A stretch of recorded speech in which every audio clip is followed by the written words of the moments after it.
Bonjour à toutes et à tous, c'est Kevin pour les viewers, mais également Xavier, comme à l'accoutumée, bien évidemment. Et aujourd'hui, une fois n'est pas coutume, on vous propose un podcast, parce que oui, on n'a pas d'idée originale, donc on copie lâchement Nix. Voilà. Sauf que nous, on n'a pas d'intro écrite, donc on va un petit peu raconter n'importe quoi pendant les 2-3 premières minutes de la vidéo, bien évidemment. Et aujourd'hui, tenez-le vous pour dit, on va parler Cinoche. Et on n'y connaît pas forcément grand-chose, mais pour le fun, quand même, on est là, on va parler de cinéma et de jeux de société, bien évidemment, parce que ça reste quand même le cœur de la chaîne, de nos chaînes respectives. D'ailleurs, vous le voyez, au-delà des têtes connues, on a aussi une tête un peu moins connue, peut-être, pour certains d'entre vous. Il s'agit donc de notre très cher Dylan, donc des hauts plateaux, notre ami suisse. Donc on dépasse les frontières, voyez-vous. Hein. On était déjà remarqué au Japon, donc Nix, c'est aussi concrètement une frontière différente de la nôtre. Mais concrètement, on a quand même un nouvel invité. Voilà, on étend un petit peu les horizons. Donc, quoi, Xavier veut se plaindre déjà. Non, non, je ne me plains pas. C'est beau ce que tu dis quand tu parles. C'est beau, t'as vu, c'est beau. Hein. Je trouve ça beau aussi. Bref, quoi qu'il en soit, Nick, vous êtes habitué, j'ai pas vraiment besoin de le présenter. Éventuellement, peut-être une petite actualité, un petit bonjour, mon cher Adrien. Un petit bonjour. Pas grande actualité ces temps-ci, mais ravi d'être là et de enfin de pouvoir venir mettre les pieds sous la table et, et vous regarder faire. Oui, parce que pour une fois, t'auras rien à foutre du coup. C'est très confortable. Je le dis à chaque fois, parce que moi je suis ravi de venir, j'ai rien à faire. Je clique sur un bouton et je raconte ma vie, c'est parfait. Ok, bon Xavier, bon lui, hein. Non. On passe. Voilà, on passe. Moi-même, je ne me présente pas normalement, non. Vous nous connaissez. Et donc, Dylan, éventuellement, si tu peux te présenter pour ceux qui ne connaîtraient pas encore ta chaîne, potentiellement, enfin votre chaîne, qui n'est pas tout seul. Notre chaîne, exactement, parce qu'elle a le nom d'une boutique, Léo Plateau. Et donc, en parallèle, on a cette chaîne-là où on se fait un peu plaisir et puis on propose des trucs originaux aussi un peu, avec des scénarios et tout.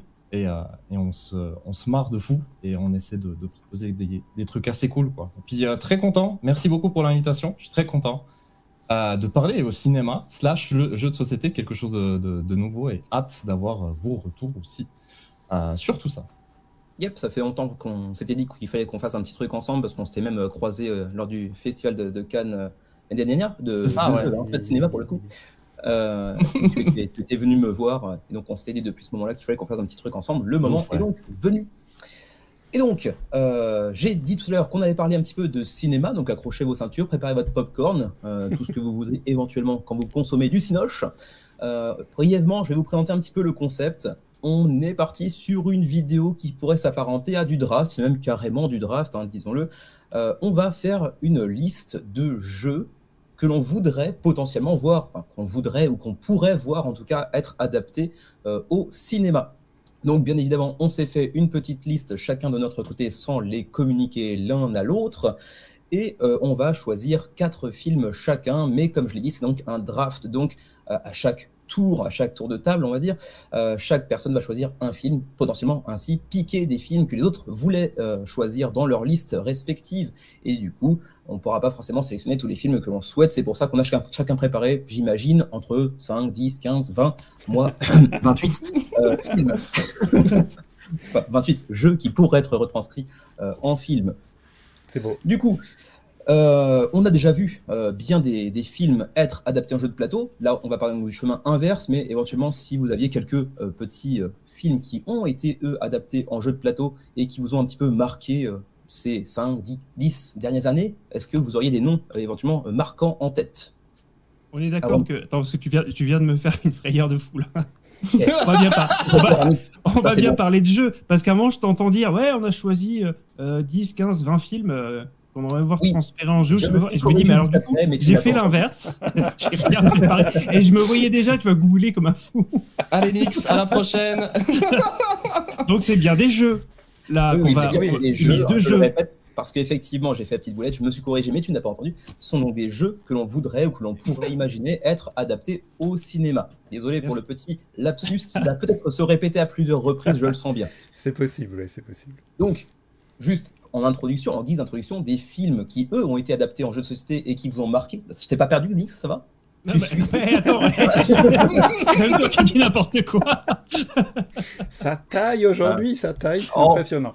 On va, de temps en temps, se permettre des petits tacles au niveau de la carotide. Ça va potentiellement être un petit peu saignant ce soir, mais en tout bien, tout honneur, parce que qui aime bien, châtie bien, bien évidemment. Donc du coup, des films portés ensuite en jeu de plateau et qui vous ont un peu marqué ces dernières années. Des idées éventuellement? Tada! Ah ouais, je m'en doute un peu. Logique. Voilà, logique. très simple. J'ai rien de plus à dire, franchement. C'est vrai que ces dernières années, Dune, c'est un petit peu la référence en la matière, ouais. Ouais, alors moi j'aurais au moins un titre ou deux auxquels j'ai pas joué, qui ne datent pas d'il y a 5 ou 10 ans, qui sont très récents et qui je dirais, qui m'intéresseraient pour voir ce que ça donne. C'est l'adaptation notamment de Escape New York 1997, Snake Plissken, le fameux film d'anticipation. Et puis il y avait aussi Jaws, donc Les Dents de la Mer. Tous les deux qui ont été adaptés en jeu de société, ça fait pas très longtemps. Alors, Jaws avait une réputation d'être un petit jeu sympathique sans prétention. J'ai eu quelques plutôt bons retours sur New York 1997, mais bon, n'y ayant pas joué moi-même, je peux pas en dire plus que ça. Est-ce que la boîte de Jaws est livrée avec le petit son qui va avec ça, sinon ça vaut rien, on est d'accord. Ça, je peux le faire à la bouche, c'est bon, ça, j'y arrive encore à peu près, ça. C'est encore mieux, Autres films adaptés qui vous ont éventuellement plu ces dernières années ou qui ont marqué un petit peu la sphère ludique? On en avait parlé dans notre dernier podcast, puisque je disais que ça n'arrivait jamais, les adaptations de films, et vous avez su me donner raison, avec quand même, il faut reconnaître des films qui n'étaient pas tout récents. Et tous ceux qui ont été cités dans les commentaires de notre podcast, et même celui que tu vas citer toi, Dylan, à la base, c'est plutôt des bouquins ou des romans ou des nouvelles. Oui. Et alors, Jaws, c'est l'exception qui est une vraie exception, tu vois. Et sinon, je sais pas s'il y en a tant que ça, et moi, bizarrement, j'en connais pas tant que ça. Alors, si tu peux parler Star Wars est décliné dans tous les sens. Bien sûr. Mais en récent, je sais pas. Récemment, il y a encore, il y a aussi 2 jeux différents par 2 maisons d'édition différentes sur Retour vers le futur. Ouais, mais tu vois, des films qui sont pas tout. Enfin, l'adaptation est peut-être récente, mais le film est pas tout récent. Bien sûr, si tu parles de films qui sont sortis il y a 5 ans et qui se sont tout de suite. C'est pas un film, mais c'est une série télé. Il y a eu des jeux de société, Stranger Things, avec mon bel accent anglais. Oui, c'est vrai. Ouais, c'est bon. Même du Squid Game était sorti, il paraît que c'est pas bon du tout. Ouais. Je suis pas étonné. Des licences aussi, hein. Je suis pas étonné, c'est ça. Alors que de prime abord, on pourrait se dire que Squid Game, ça pourrait bien s'y prêter, mais en fait, ça a l'air d'être assez casse-gueule quand même. Ouais. D'ailleurs, j'en profite, maître du jeu. Est-ce qu'on va pouvoir flirter de temps en temps sur le côté des séries en disant ce jeu-là pourrait être adapté en film, voire en série? Ou est-ce que c'est vraiment que film? Ouais, d'accord, ok. Ouais, clairement, on peut s'autoriser ce petit dérapage contrôlé. Éventuellement, tu peux adapter ça en film ou en série. L'un et l'autre me semble relativement proche pour qu'on puisse le mentionner, effectivement. Ouais. Mais donc, il y avait aussi éventuellement la planète des singes. Il y a le Seigneur des Anneaux aussi qui a été à plusieurs reprises adapté, bien évidemment. Et encore une fois, on parle d'un film qui lui-même provient d'un roman à la base, donc c'est encore un petit peu autre chose, mais bon, voilà, quand même quelques petites licences qui marchent assez bien. Et du coup, on parle dans le sens inverse, on parle donc de jeux de société pour aller vers le cinéma, lesquels auraient potentiellement un grand potentiel cinématographique. Et du coup, je l'ai déjà mentionné très brièvement tout à l'heure, mais pour présenter un peu plus le format en détail, donc on va faire un draft. Donc, l'un d'entre nous va choisir un jeu, ensuite on passe la main à la personne suivante qui choisit un autre jeu dans sa liste, etc., etc. Et bien évidemment, on va se piquer des jeux les uns les autres. En tout cas, j'imagine que peut-être... je sais pas, franchement. Moi, j'ai raclé les fonds de tiroir. Hein. Je peux dire que j'ai systématiquement évité les trucs trop évidents, a priori. Donc, du coup, les gars, visiblement, ont envie de flinguer la vidéo pour que ce soit absolument pas drôle. Si, parce que a priori, je pense qu'un certain nombre de réactions vont plutôt être « mais tu te fous de notre gueule, c'est pas du tout adaptable en film, ce truc-là. T'as fumé de l'herbe, ça, c'est pas possible. » Donc, en tout cas, sur un ou deux titres que j'ai, moi, ça m'étonnerait pas que ça soit votre réaction. Mais on verra ce que ça donne. Ok, bah du coup, j'ai encore plus hâte d'écouter tout ça. Mais un petit peu peur en même temps, parce que c'est Xavier quand même. C'est Xavier, donc on a un petit peu peur aussi. Oui, ayez peur. C'est pour ça qu'on n'enregistre jamais en direct. Tout à fait. Voilà. Il y a un décalage de 5 minutes avec moi pour être sûr de contrôler ce que je dis. On a un petit buzzer au cas où qui fait exploser l'appartement de Xavier. Connerie. Bref, du coup, chaque tour, on va changer d'ordre, bien évidemment, pour que ce soit relativement équitable. Alors là, du coup, dans l'ordre d'apparence de caméra, en tout cas chez moi, on va faire donc comme je suis entre guillemets, à l'instigateur de la vidéo, je vais commencer en premier. Ensuite, ce sera donc Dylan, Xavier, Nix. Puis ensuite, on partira par Dylan, Xavier, Nix, puis moi-même, puis Xavier, Nix et ainsi de suite. Bon. Tu fais bien de dire ça parce que chez moi, l'ordre des vidéos est absolument pas le même, donc il faudra bien que tu le reprécises à chaque fois pour que je sois pas perdu quand même. Ça, je vais être dernier super longtemps, je vais me faire chourer tous mes jeux avant en fait. Il y en a 3 avant moi, ensuite il y en a encore 2 avant moi.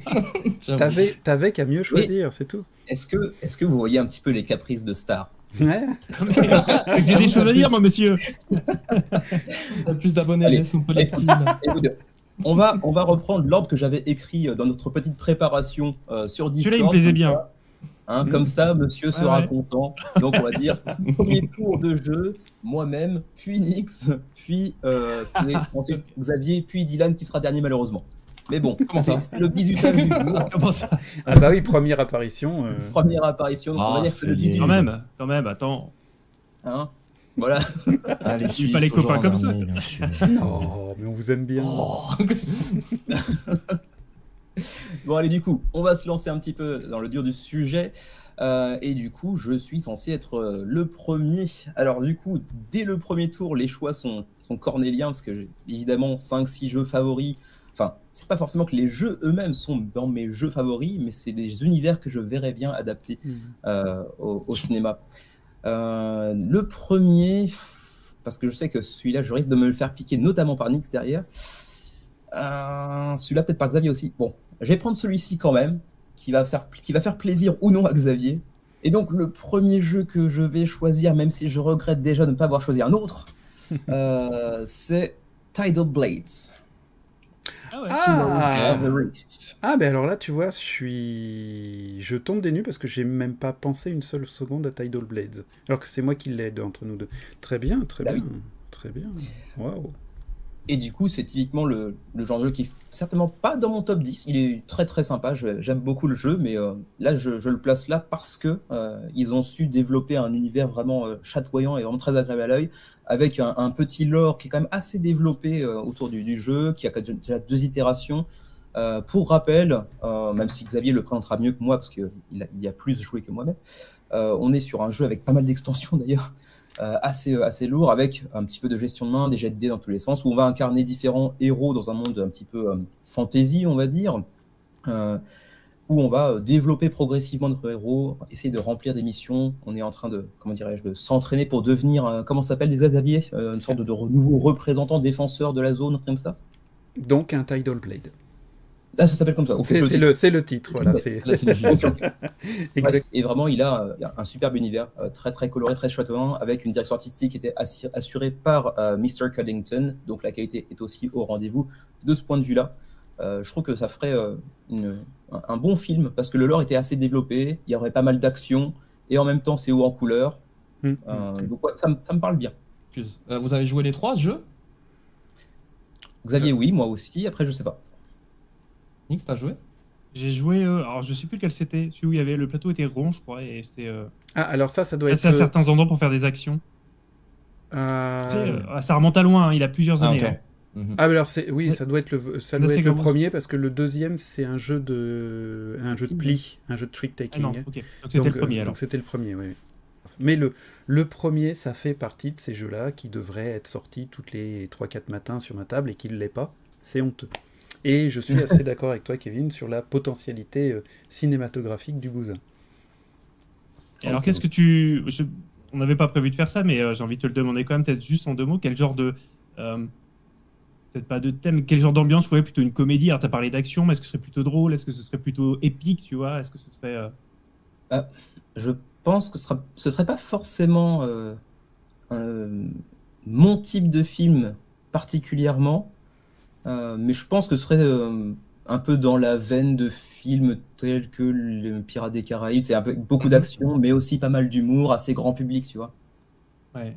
Un peu un mélange entre Pirates des Caraïbes et le Disney Vaiana, à la limite. Et puis aussi, je pense, Kevin, que tu pourrais rajouter à ça pour l'ambiance, le type un peu de ce qu'on pourrait appeler le buddy movie, c'est-à-dire qu'au début, les personnages du jeu, ils se connaissent pas. Mais à la fin, ils combattent tous ensemble contre les méchants qui arrivent. Donc, Et ils sont concurrents, mais finalement ils vont devenir potes, etc. Oui, effectivement. Ce sera un truc très grand public. Voilà, un ressort très classique avec The Rock, avec Jack Black, avec... La quête de l'amitié. J'aurais pas osé le casting à ce niveau-là, parce que là, du coup, ça perd un peu de son intérêt, à mon avis. Mais... Jumanji était très bien, et je suis sûr que... Tiens, c'est quoi d'autre? Ah oui, non, Jumanji était bien. Bon, après les autres, bof. Bon, alors attention, parce qu'on n'a pas non plus de gage de bon goût dans cette vidéo.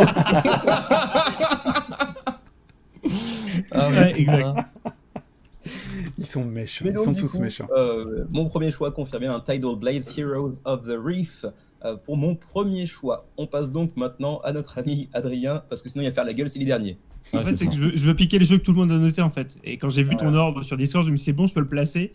J'ai le choix à tout le monde. Alors j'aurais pas du tout parié sur Tidal Blades pour toi en premier, surtout connaissant un peu tes goûts en termes de jeu, mais comme tu dis, ça va pas être lié. Donc désolé, hein, je vais trancher dans le vif et je vais couper l'herbe sous le pied à tout le monde. Parce que moi, mon numéro 1, dans l'absolu, ce sera forcément Unsettled. Forcément Unsettled. Et j'ai envie de dire, histoire de bien vous dégoûter, j'avais même rajouté entre parenthèses, ou n'importe quel jeu Orange Nebula. Parce que finalement, ils ont tous un potentiel, même si Unsettled en a plus. Parce que, alors, je vais pas refaire le pitch du jeu, tu l'afficheras, hein, mais ça reste une boîte Orange Nebula qui a tout axé sur la narration, la façon de présenter les jeux, que ce soit dans les règles, que ce soit dans les vidéos qu'ils font, donc les présentations, les trailers, dans leur campagne. Tout est axé, tout est très cinématographique. C'est très drôle aussi, et ça pourrait même, c'est pour ça que je te posais la question, ça pourrait même être une série, puisque dans Unsettled, on explore des planètes, et ça a même l'avantage de ne pas être en campagne, puisqu'à chaque fois, c'est comme une nouvelle histoire, quelque part. Donc, il y aurait, là, à l'heure actuelle, 33 histoires possibles, et ce serait, alors pour moi, j'ai pas forcément de point de comparaison, mais ce serait forcément de la science-fiction, ce serait forcément décalé, mais je sais pas si vous avez là, comme ça, de votre chapeau, un exemple de film ou de série avec cette espèce d'humour un peu très noir, très cynique, un peu pince sans rire. Parce que ce serait ça, je pense. Ce serait ce qu'ils font, en fait, dans leurs vidéos de démo de planète et tout. Ils font déjà les rigolos dans ces vidéos-là. Moi, j'y verrais bien dans un film ou une série Unsettled, des acteurs, des personnages qui sont relativement sérieux, mais une voix off en narration, avec une voix un petit peu de ces dandy, mais avec un humour très en british, tu vois, un peu pince sans rire, très ironique. H2G2 alors le film n'était pas terrible, mais H2G2, l'idée c'était ça, tu vois, on l'a eu en même temps. Et tu vois, le trailer d'H2G2, Orange Nebula aurait pu l'écrire, et je serais surpris qu'un jour il ne fasse pas un court-métrage ou un truc comme ça. Donc H2G2, pour ceux qui n'ont pas la référence, c'est Hitchhiker's Guide to the Galaxy, le guide du routard galactique de Douglas Adams, une série de romans que je vous recommande 12 000 fois par jour, tellement c'est bien. Le film n'était pas extraordinaire. Non, il est pas ouf, non. En fait, il faut regarder le trailer. Le trailer est excellent. Il est pas nul, mais c'est vrai qu'il rend pas vraiment justice à la série, mais c'était pas facile. Non. Et c'est là aussi, alors pour ceux qui ne le savent pas, mais la référence au sens de la vie et au 42, elle vient de ce film-là. C'est ça. Donc il y a peut-être beaucoup de gens qui ont la ref, mais qui n'ont pas l'origine, elle est là. Tout à fait. C'est partie de ces références qui sont passées dans la pop culture sans que tu saches vraiment d'où ça provient. C'est ça.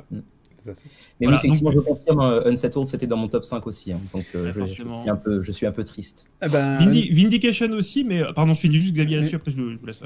Vindication aussi, parce que l'origine de l'histoire, les débuts de l'histoire sont assez marrants, mais derrière il y a peu de narratif en fait. C'est un jeu où tu vas te raconter ton histoire, mais les personnages sont assez transparents, les lieux sont assez génériques aussi. Oui, mais ça pourrait marcher, mais ça demanderait une plus grosse création. Comme tu vois, on est bien capable de te parler d'un film au cinéma Monopoly, c'est-à-dire que tout est possible. Mais tu as une base plus riche sur Unsettled. Quasiment le boulot est mâché en fait. Et il faudrait que ce soit au moins co-réalisé par les mecs d'Orange Nebula, pour moi. Ouais, je vois ce que tu veux dire. Ça reste cohérent en fait, au final. Ouais. Mais Vindication, tu peux tout à fait bosser sur le truc et faire facilement aussi un scénario. Non, mais Vindication, ça a déjà été fait. Le film de Vindication, tu l'as fait J'ai fait que le trailer, mais le film, j'ai pas encore le budget. Non, il était parfait ce trailer. Je veux dire, moi je signe un long métrage et en plus, c'est même pas hypocrite. C'est vrai parce que du moment tellement fendu la gueule. Du moment que qu'on laisse le doigt d'honneur. Oui, le doigt d'honneur est très important, le doigt d'honneur. Et du coup, on passe au premier choix de notre ami Xavier. Ouais, alors je reviens juste sur Unsettled. Ça fait partie de ces jeux que j'ai éliminé d'office pour ma liste parce que c'était trop évident, bien sûr. Je savais que tout le monde allait le prendre et donc c'était pas drôle. Alors moi j'ai une vision complètement différente, justement. Ah bah tant mieux. Par rapport à vous. Petit commentaire, vas-y. Mais en fait, vous êtes très basé justement sur les KS, mais moi aussi, tu vois, moi je suis atterré par tous les Kickstarter, etc., les gros jeux aussi qui sortent. J'ai une vision beaucoup plus boutique, donc mes choix sont littéralement, c'est un bordel parmi mes choix, mais du coup là, les 2 jeux que vous avez cités jusqu'à maintenant, j'y ai pas joué. Donc pour moi, c'est aussi difficile de m'imaginer en fait un film à travers ça. C'est pour ça que j'ai une page à côté pour pouvoir avoir un peu le matos, même si Unsettled je le connais un petit peu plus, et en plus de ça j'ai un pote à moi qui a joué, puis ça a l'air excellent également, j'ai eu des excellents retours, donc ça fait plaisir aussi de découvrir en fait de par ces univers qui vous attirent, de découvrir potentiellement des nouveaux jeux en fait. Xavier, vas-y, je te laisse la parole. Eh ben ça tombe bien parce que finalement, puisque tu parles de l'esprit boutique, le premier que j'ai choisi est un jeu qui est tout à fait trouvable en boutique, qui n'a pas du tout fait l'occasion d'un KS, je pense, c'est Abyss. Ah ouais, de ouf. Parce qu'Abyss, franchement, un film d'intrigue politico-géopolitique sur fond de Triton, d'Aquaman et de Jason Momoa, ça serait trop bien. Imagine une Raymanta voilà. Ah non, mais je vois bien les armées qui arrivent à dos de Raymanta, à dos de crabes géants et de trucs comme ça. Et, incroyable, de ouf. Honnêtement, ouais, Abyss, ça me tenterait bien et j'irais bien le voir. Alors ça serait justement un film plutôt sérieux, plutôt ambiance épique, parce que qui dit fond marin dit aussi, comme dans le jeu, des grosses bestioles. Et du coup, faut que ça claque un peu, façon Dune, quoi. En termes, quand tu vois dans Dune le ver des sables qui arrive, t'en prends plein les mirettes, et ça serait bien que dans Abyss, un film, ça soit un peu la même chose. Après, le casting, je rigole, mais faudrait du charisme. Du charisme qui se feinte par tous les pores, il faudrait des femmes ultra sexy, parce que je suis un mec sexiste. Oui, par les franchises, c'est ça, tout ça. Non, mais moi, je voudrais un juste truc... pas laisser les castings à Xavier, c'est tout. Non, mais moi... Dans le rôle du crabe, Jack Black, bien évidemment. Et tu rigoles, mais comme voice-over, bien entendu, tout à fait.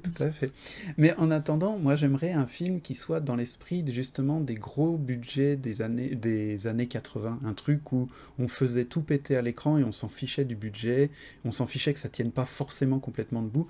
Moi par exemple, même 90, Last Action Hero, c'est un de mes films préférés parce que ça claque dans tous les sens.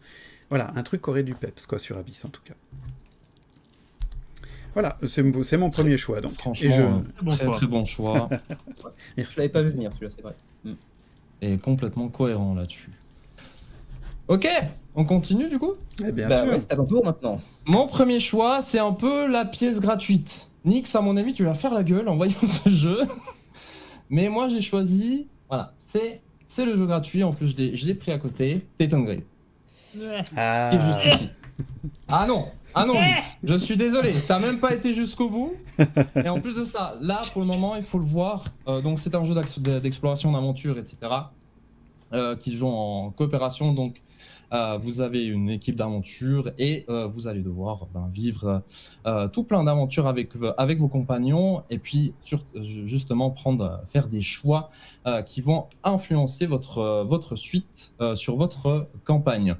Et là, on va rester sur la base de la première campagne, donc la chute d'Avalon, mais en ayant déjà commencé, on est environ à la moitié avec mon équipe sur la deuxième campagne. Vraiment, l'histoire est beaucoup plus intéressante encore sur la deuxième campagne, donc en termes d'histoire, je choisirais plutôt ça.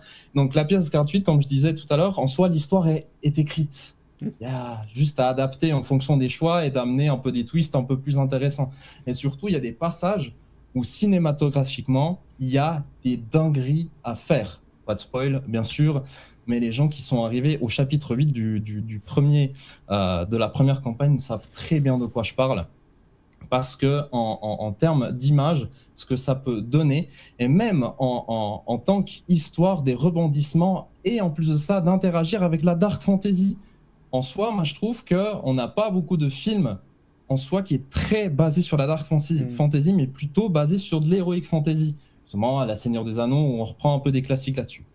Par contre, moi, j'ai essayé de prendre cet exercice-là qu'on fait tous les quatre à un niveau supérieur, parce que pour chacun des jeux que j'ai choisis, j'ai même imaginé un réalisateur qui pourrait faire ce jeu-là adapté justement en film. Là, vu que c'est la pièce gratuite, et ce sera un peu le basique, Peter Jackson, qui réaliserait tout simplement les contes de Stephen Grail, pourquoi pas. Donc voilà, Nix, je te laisse sinon commenter un peu mon choix. Non, mais c'est comme l'histoire. Non, on va pas troller. C'est comme l'histoire de Kevin. En fait, je peux très bien détester les jeux et voir le potentiel cinématographique. Donc, j'ai pas l'histoire comme toi, tu l'as. Alors, j'ai rayé de ma liste les jeux Awoken Realms. Je trouvais que ce serait trop popcorn. Enfin, je sais pas. Tu vois. Mais Tainted Grail, c'est peut-être encore la seule exception, celui qui est le moins popcorn avec Etherfields, mais qui est inadaptable. Quelle horreur. Donc je suis d'accord en fait, non, je suis d'accord avec toi, je connais pas l'histoire, mais je pense qu'il y a un truc à faire. Et oui, en plus, je suis encore plus d'accord avec toi sur ce qui est de la Dark Fantasy, ouais, complètement. En fait, je pensais que tu allais m'attaquer en mode ouais, mais tu veux quoi? Tu veux un film de 2 heures où ils sont juste en train de manger puis aller chasser? J'aurais pu dire ça. J'aurais pu dire ça, comment. Ouais, mais c'est comme le 7ème continent, tu vois, on pourrait en faire un film, mais juste en gardant les concepts, quoi. Donc non, je te vannerai pas là-dessus. J'aurai d'autres occasions, mais là-dessus, je suis d'accord avec toi.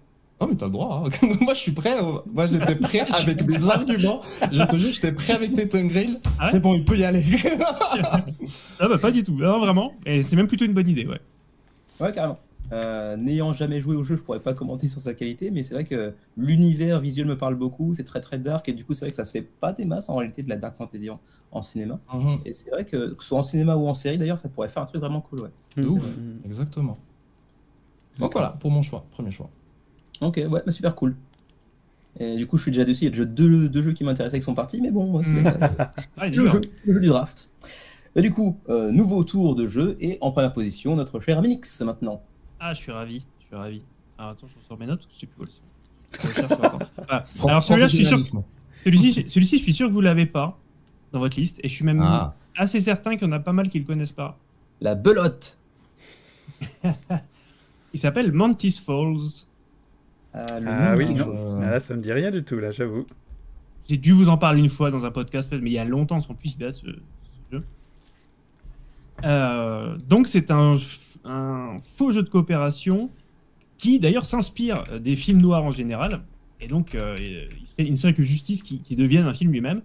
Mantis Falls, ça se passe dans les années, alors je ne veux pas dire de bêtises, mais je dirais que c'est les années 50. Et ça se joue à 2 joueurs de base. Donc les 2 joueurs sont témoins d'un crime, d'un truc de la mafia, d'une exécution sommaire, un truc comme ça. Mais ils se connaissent pas, si tu veux. Et ils se croisent dans la rue en mode paniqué, on vient de voir un truc horrible, et ils se disent bon bah ok, on va aller prévenir la police, il faut qu'on trouve une cabine téléphonique, qu'on appelle les secours, il faut qu'on s'enfuit. Et donc ces 2 personnes s'enfuient, sauf que le principe du jeu, c'est que l'un des 2 pourrait très bien être un mafieux qui est chargé d'éliminer l'autre. Et ça, tu le sais pas forcément au début de la partie. Donc, tu sais pas si tu peux faire confiance à ton collègue. Et tu vas piocher à chaque tour. Je pitch un peu parce que là, c'est un jeu assez niche. À chaque tour, tu vas piocher une carte. Certaines sont des cartes que tu vas révéler à ton camarade. Ah, bah, il nous arrive ça, c'est dommage. Et il y a certaines que tu ne peux pas montrer à ton camarade.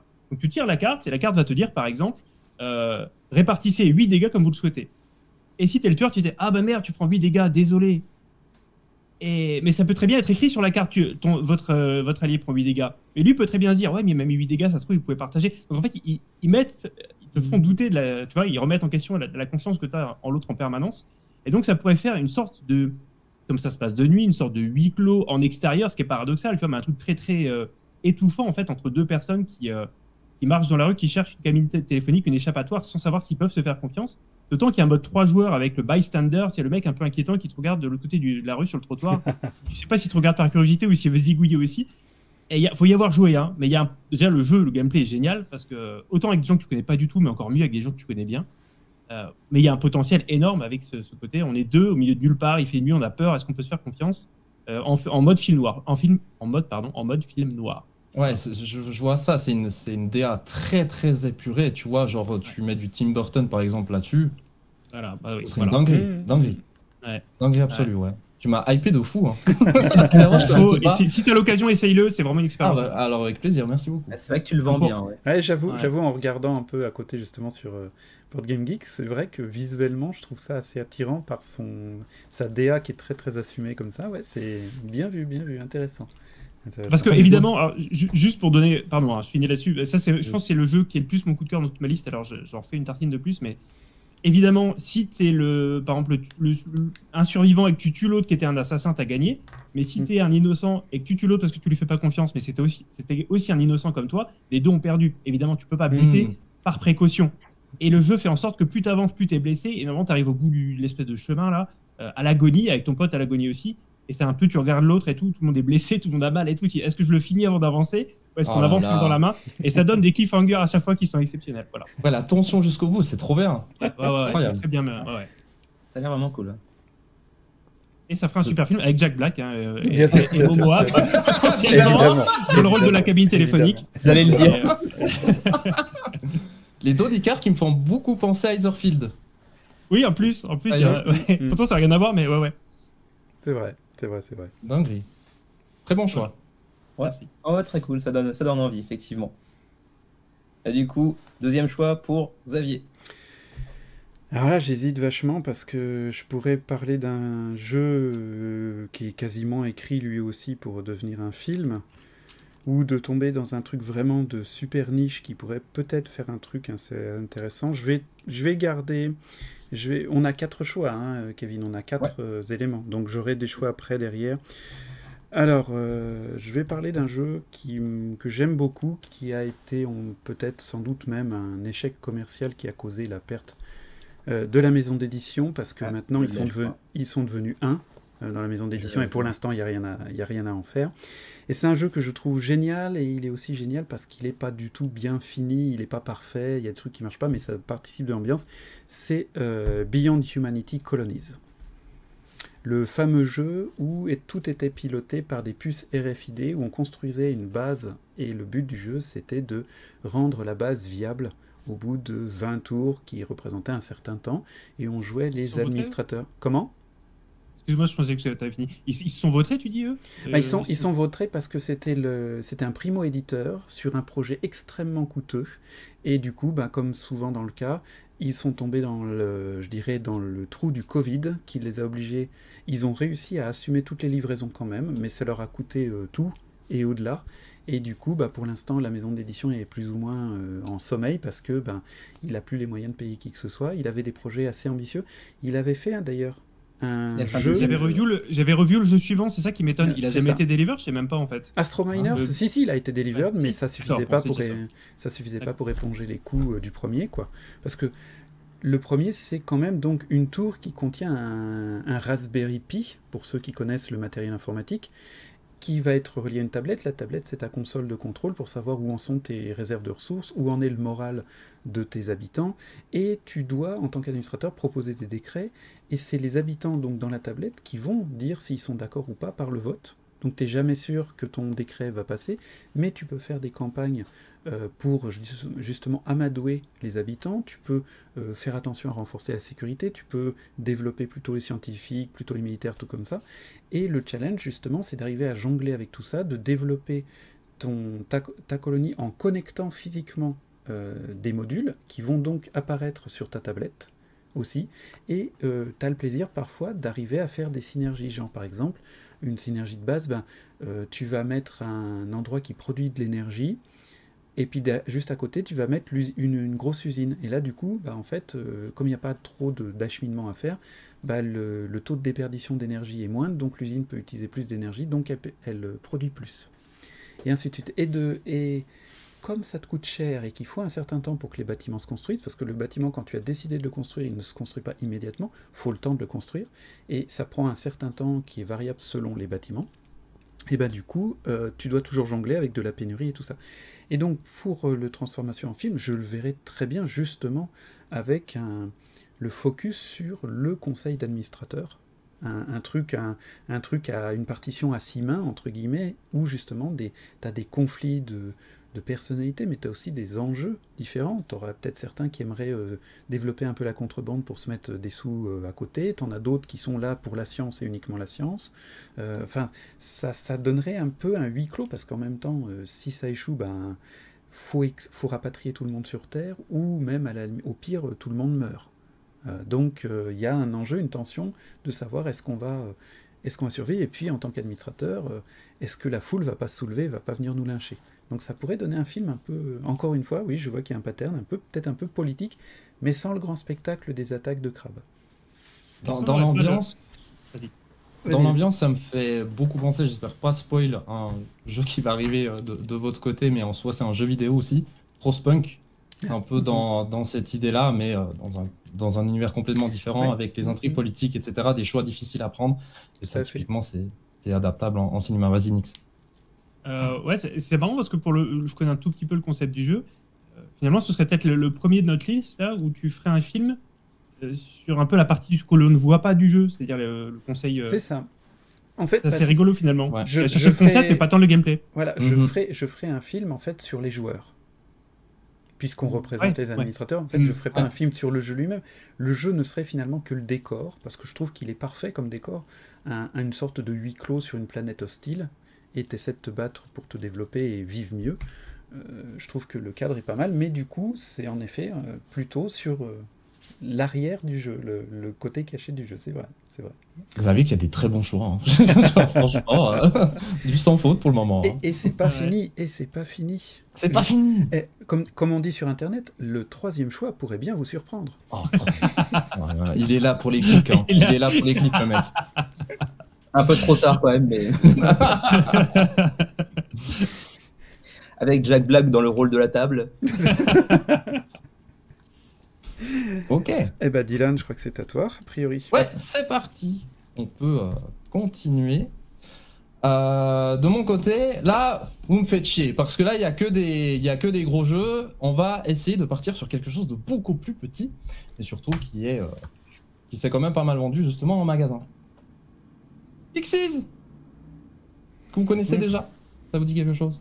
Non. Avec des petits personnages ici. Pas du tout. Et donc, ces petits personnages-là, ils ont été vraiment créés par quelqu'un qui s'appelle Sylvain Trabu. Et donc, il fait des photos justement en nature. Il utilise justement de tout type d'éléments dans la nature pour créer là ces petits personnages qui sont juste ici, là, qui sont tout mignons. Comme ceci, par exemple. J'ai vu le travail photo, en effet, où il montre comment il plaçait les petits bonhommes et puis il mettait des fruits pour attirer les animaux et des trucs comme ça. C'est ça, exactement. Et lui, il a aussi fait des petits montages aussi à côté, et puis justement en stop motion. Donc ce jeu-là serait complètement adaptable en film, en format stop motion. Et donc lui, forcément, ferait partie des réalisateurs, parce qu'il faut bien quelqu'un qui crée les petits personnages ici. Mais on pourrait s'imaginer, pour prendre par exemple un gros nom, ce serait Guillermo del Toro, qui a par exemple fait le Pinocchio qui est sorti en 2022. Donc là, ce serait plutôt visé pour des enfants. Donc là, on a plutôt eu des jeux pour adultes ou jeunes adultes, etc. Et là, pourquoi pas aussi proposer des films en fonction des jeux de société là, adaptés justement pour des plus petits. Et Pixies ferait complètement l'affaire là-dessus avec ces petits personnages qui sont tout mignons. Et franchement, chapeau à Sylvain de toutes ses créations et son inspiration. Voilà, très simple. Et on ressent l'influence boutique versus KS, GameFund et compagnie. Sur ce choix-là, ça se ressent vraiment. Et du coup, c'est intéressant d'avoir ce parallèle un petit peu. C'est clairement pas un jeu que les trois autres auraient choisi, je pense. Bah déjà parce que moi, à part les photos, j'en avais jamais entendu parler. Je connais pas vraiment le gameplay, mais j'ai vu quelques-unes des photos. Mais autrement, ouais, d'accord. Intéressant. Je note. Adrien, tu as jamais joué non plus? Non, ça me parle pas du tout. C'est trop petit pour lui. Ça. Moi, j'ai des choses à compenser, monsieur. Tu sais... mais j'ai même pas vu les photos, si tu veux. Donc, ouais, je suis un peu largué sur le coup. Alors, je viens de regarder. Oui, c'est très joli. J'ai dit, oui, il y a quelque chose à faire, mais j'en sais pas. Tu sais, Dylan, pas assez cher, mon fils. C'est complètement ça. C'est le paradoxe parce que moi, je suis en Suisse. Enfin, bref. Il compense par des Rolex, lui. Voilà. C'est ça. Allez, on continue. Je suis suisse. C'est ça. C'est des thunes. Je possède des thunes, tout à fait. Et toi, Kevin? On en arrive à mon deuxième choix, du coup. J'avais évidemment pensé à un jeu que Nix, tu as déjà mentionné tout à l'heure, mais comme Unsettled a déjà été mentionné, bon, je vais pas ajouter Vindication à la liste, parce que bon, ça reste dans Orange Nebula, même si clairement c'était dans mon top 3-4. Mais du coup, je vais partir sur un jeu que j'imagine chacun d'entre nous avons pu jouer, enfin jusqu'à présent. J'imagine en tout cas que tout le monde a joué à ce jeu-là autour de la table. Peut-être pas Dylan, enfin si, je pense quand même. Et donc il s'agit de l'un des, si ce n'est le jeu favori de Xavier. Anachronie. Anachronie. Aïe, je vais me faire engueuler. Je n'ai pas joué. Tu n'y as pas joué. Non, pas du tout. Il va falloir se résoudre à le faire, hein, mon cher Adrien. Alors, tu vois, là, Kevin, tu m'intéresses parce que justement, évidemment, Anachronie est venu à mon esprit, mais je voyais pas du tout comment l'adapter en cinéma. Donc, j'aimerais voir ta vision, ça m'intéresse. Alors, je suis pas scénariste, hein, donc je n'ai pas poussé l'idée, le concept jusqu'à la création du scénario, etc., le pitch, etc. Donc là, je laisse ça à Dylan, bien évidemment. Mais je trouve que c'est un univers et une thématique qui s'y prête vraiment super bien. Après, est-ce qu'il y aura possibilité de produire un scénario qui tient debout et qui vraiment saura attirer le public, ne pas trop le perdre parce que, pour rappel, on est sur un jeu de placement d'ouvriers, certes, mais avec un mécanisme de retour dans le temps, d'emprunt de ressources à ton toi du futur, mais que tu devras rembourser par la suite, etc. Donc c'est vraiment très bien pensé et ça fait partie des très très rares jeux, à ma connaissance, qui utilisent le voyage dans le temps de manière thématiquement efficace. Et tout ça pour sauver un peu l'humanité, quoi, en fait, d'un désastre, d'une comète qui vient frapper la planète. Donc, plusieurs factions, plusieurs pays, plusieurs nations, on appelle ça comme on veut, qui vont essayer de faire leur possible pour sauver l'humanité, quoi, en gros, avec tout ce que ça peut comporter éventuellement de conflits d'intérêts, d'orientation idéologique, politique, etc. Et du coup, je vois bien un univers qui pourrait être transposé aisément, mais j'ai pas le talent ou l'imagination pour le faire. Mais je pense qu'il y a vraiment matière à créer un truc là-dessus. Toutes les intrigues éventuellement politiques que ça pourrait impliquer, ça peut aussi être utilisé, bien évidemment. L'aspect innovation technologique, voyage dans le temps, bien évidemment, qui serait forcément au centre du film, qui serait certainement plus utilisé en réalité que dans le jeu de société, parce que visuellement, tu peux le mettre en avant. Tu peux véritablement, dans le film, faire voyager des gens dans le temps et le montrer visuellement, alors que dans le jeu, c'est juste un déplacement sur une frise chronologique, c'est pas exactement la même chose. Mais à mon avis, il y a vraiment un truc à faire là-dessus. Ouais, ça a l'air d'être un univers assez complexe, hein, en soi, quand tu vois les visuels, etc. C'est très recherché, c'est très un peu, tu sais, un petit côté malaisant. Tu sais pas quoi t'attendre sur ce visuel-là, et puis tu es un peu décontenancé par rapport à ça. Et je pense avoir trouvé le réalisateur, c'est tout simplement Denis Villeneuve. Étant donné son adaptation de Dune qu'il a fait, je pense que ça, ce serait complètement dans ses cordes. Surtout que quand tu creuses un peu le lore, quand tu lis justement le lore que Mind Clash Games a ajouté au jeu, tu t'aperçois qu'il n'y a aucune faction qui est gentille. C'est tous des gens qui sont là juste pour dominer les autres. Tu disais pour sauver l'humanité, c'est plutôt pour guider l'humanité. Chacun est convaincu d'avoir la seule et bonne voie. Donc voilà quoi, Oui, d'ailleurs, chaque faction s'appelle la voix de quelque chose. C'est ça, exactement. Et Dylan, ce que tu dis, c'est le côté un peu malaisant. Ouais, il y a tout à fait ça, parce que même la faction qui est plutôt représentée par les mécènes en art et trucs comme ça, bah, tu t'aperçois qu'en fait, ils ont le plus grand mépris pour tous les autres. C'est des bourgeois pleins de morgue, c'est des gens absolument dégueulasses. Et c'est peut-être eux qui vont conduire l'humanité vers un futur meilleur. Donc tu te poses des questions. Ok, intéressant. Bah, c'est bien. Je pensais que ça allait être très compliqué pour toi de te défendre par rapport à Anachronie, mais franchement, tu t'es bien rattrapé. GG à toi. Ok. On continue. Et ben on arrive au troisième jeu. Le troisième tour va commencer. Et ce sera donc Xavier en première position cette fois-ci. Ouais, bon, bah je peux pas résister à l'envie de continuer dans le grand spectacle. Dans tout qui pète à l'écran, dans les explosions, dans du... Je sais pas, comment il s'appelle déjà ? Michael Bay ? Ouais, mais Michael Bay avec un petit touche de Steven Spielberg quand même.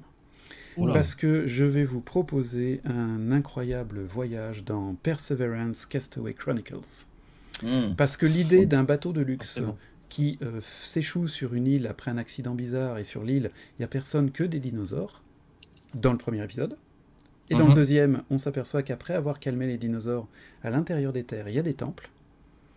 Et dans le troisième et quatrième épisode qui arriveront facilement l'année prochaine, voire même peut-être l'année d'après, on va visiblement rencontrer une civilisation sur cette île, et la fin de jeu sera essayer de se barrer, ce qui est quand même assez original, je trouve. Parce qu'en fait, généralement, c'est plutôt bon, hein, veni, vidi, vici, hein, on est venu, on a vu et on leur a mis dans le... Bon, voilà. Mais là, c'est plutôt, ouais, non, finalement, non. Ouais, finalement, non, finalement, le bateau, c'est mieux. Et j'aime beaucoup le premier épisode, puisque, là encore, ça pourrait être un film un peu psychologique, puisque le but du premier épisode, c'est d'être finalement élu le leader de tous. Et on va défendre la base, construire des améliorations, explorer les environs, essayer de dresser certains dinosaures, et pour ça, on va récupérer des likes. Carrément, c'est le logo du like qui a été mis en termes de points de victoire, quasiment. Les influenceurs sont partout. Voilà, j'adore cette idée-là. Et puis, bah, y a des dinosaures. Qui peut dire non à des dinosaures, hein? Honnêtement. Non, je suis pas chaud. Hein. Non, mais vous êtes des mécréants, vous êtes des gens foutres, vous êtes des... Donc voilà, Persévérance, parce qu'il y a le côté survie qui est très adaptable au cinéma, il y a le côté dompter les dinos, et puis des gens qui montent sur des dinos pour attaquer d'autres gens, c'est trop classe. Franchement, c'est mieux que les tanks, voilà, je l'ai dit. Quand vous avez dit c'est mieux que les tanks, c'est qu'on atteint un niveau stratosphérique. Et puis il y a moyen d'avoir justement, pour chacune... Je crois que ça peut se jouer jusqu'à 4. Et ben, il y a moyen d'avoir 4 acteurs et actrices, encore une fois, plein de charisme. Et puis, qui... Voilà, quoi. On revient au char. Au char, voilà. Ouais, on revient à ça quand même. Gérard Depardieu, par exemple. Dans le rôle du tank. C'est ça, Lino Ventura. Brigitte Bardot. Bref, je suis pour un film de Perseverance Castaway Chronicles qui serait plus dirigé, quand même, plus réalisé par... quelqu'un dans la mouvance de Steven Spielberg avec une petite pincée de Michael Bay, parce qu'il faut que ça pète à un moment quand même. C'est mon troisième choix. Pas hyper chaud sur les dinosaures, mais je peux comprendre que ça ait un certain attrait, et ce serait certainement un truc qui attire pas mal de monde, parce que malgré tout, c'est un marché assez porteur, les dinosaures en général au cinéma. C'est ça. Il n'y a pas forcément que ça aussi. Moi, je trouve pas les dinosaures trop fous, mais... C'est un peu comme Vindication, si tu veux, tu arrives sur un territoire inexploré et inconnu, donc tu peux faire un revival. Pourquoi Lost avait si bien marché, c'est que tout le monde adore d'avoir un truc sur le... Arriver à un endroit où tu ne connais rien, tu ne comprends pas ce qui se passe, et donc finalement la porte est grande ouverte, tu as tout plein de choses si tu as un ou des bons scénaristes là-dessus. C'est vrai. Sans mettre forcément les dinosaures au tout premier plan tout le temps. D'ailleurs, en plus, dans le premier épisode, dans le premier jeu de Perseverance, les dinosaures sont principalement là comme une menace, parce qu'en fait, c'est un tower defense. Tu vas essayer de défendre ta base contre des attaques incessantes de dinosaures. Donc en fait, les dinosaures, c'est juste un élément de dramatisation, mais c'est pas l'élément central comme ça pouvait l'être à Jurassic Park, quoi, si tu veux. Pour ramener des ennemis, quoi, en fait. Oui, c'est ça. C'est juste qu'ils ont décidé que les ennemis seraient des dinosaures. Ça cadrait bien avec le cadre d'une île sauvage et inconnue. Donc, ça pourrait être un kraken, quoi. Ça pourrait être plein d'autres choses, c'est clair. Voilà, c'était mon troisième choix, donc Dylan, dis-nous tout. Ok, on continue, on va partir science-fiction cette fois-ci. Est-ce que vous connaissez Xenoshift Onslaught? J'ai entendu parler, ouais. Moi, pas du tout. Tu parlais justement, Xavier, tout à l'heure de Tower Defense, c'est un peu le même principe. Ou bien... Les gens qui ont joué à du Call of Duty, au mode zombie, c'est un peu le même principe. Donc du coup, on est en fait dans une grande base sur une planète très très éloignée, où on appartient en fait à une entreprise qui s'appelle NT, qui est surdéveloppée, etc. Donc on est vraiment dans de la science-fiction pure. Et on est dans une base qui est répartie en fait en plusieurs secteurs. Et puis on a par exemple l'armurerie, on a l'infirmerie, etc. Et tous ces secteurs-là sont justement protégés par tous ces hommes surprotégés, surarmés à n'en plus finir. Et on est sur une base de deck building. Et le but étant de survivre à un nombre de vagues déterminées par le jeu. Et tout simplement de survivre parce que la base a des points de vie qui sont indiqués, et si on arrive à 0 avant que les vagues ne soient terminées, eh ben, on a tout simplement perdu. Et au fur et à mesure des vagues, en fait, les aliens, enfin c'est plutôt vraiment typé science-fiction bien sûr, viennent de plus en plus puissants, et donc forcément il va falloir se protéger de plus en plus, et aussi également d'aider nos alliés dans les différents secteurs. Donc là en soi on a le contexte qui est déjà mis, tu vois. T'as déjà les secteurs et dans le film, on peut s'imaginer en fait des plans qui représentaient ces différents secteurs qui ont davantage pour certains, tu vois, ceux qui sont dans l'infirmerie sont un peu plus aisés justement à soigner les différents blessés, l'armurerie justement sont un peu plus surarmés, etc. Et donc un peu ce côté également d'asymétrie dans le film, ça peut être vraiment pas mal pour l'adapter. Et on est dans du gore complet, hein. C'est du sang partout, du sang vert, jaune, machin, ce que vous voulez.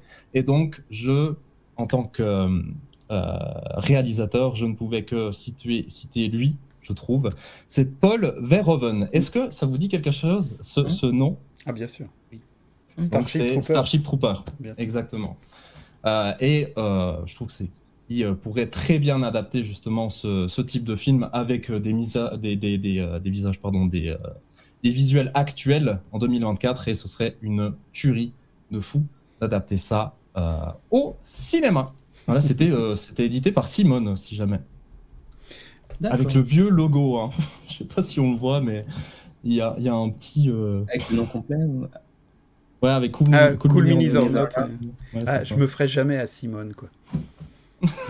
C'est édité par Simone, je suis désolé, ça a aucune crédibilité. Je comprends qu'on puisse pas aimer. Mais pourtant, le jeu est encore correct. C'est pas la dinguerie du siècle, mais il est correct.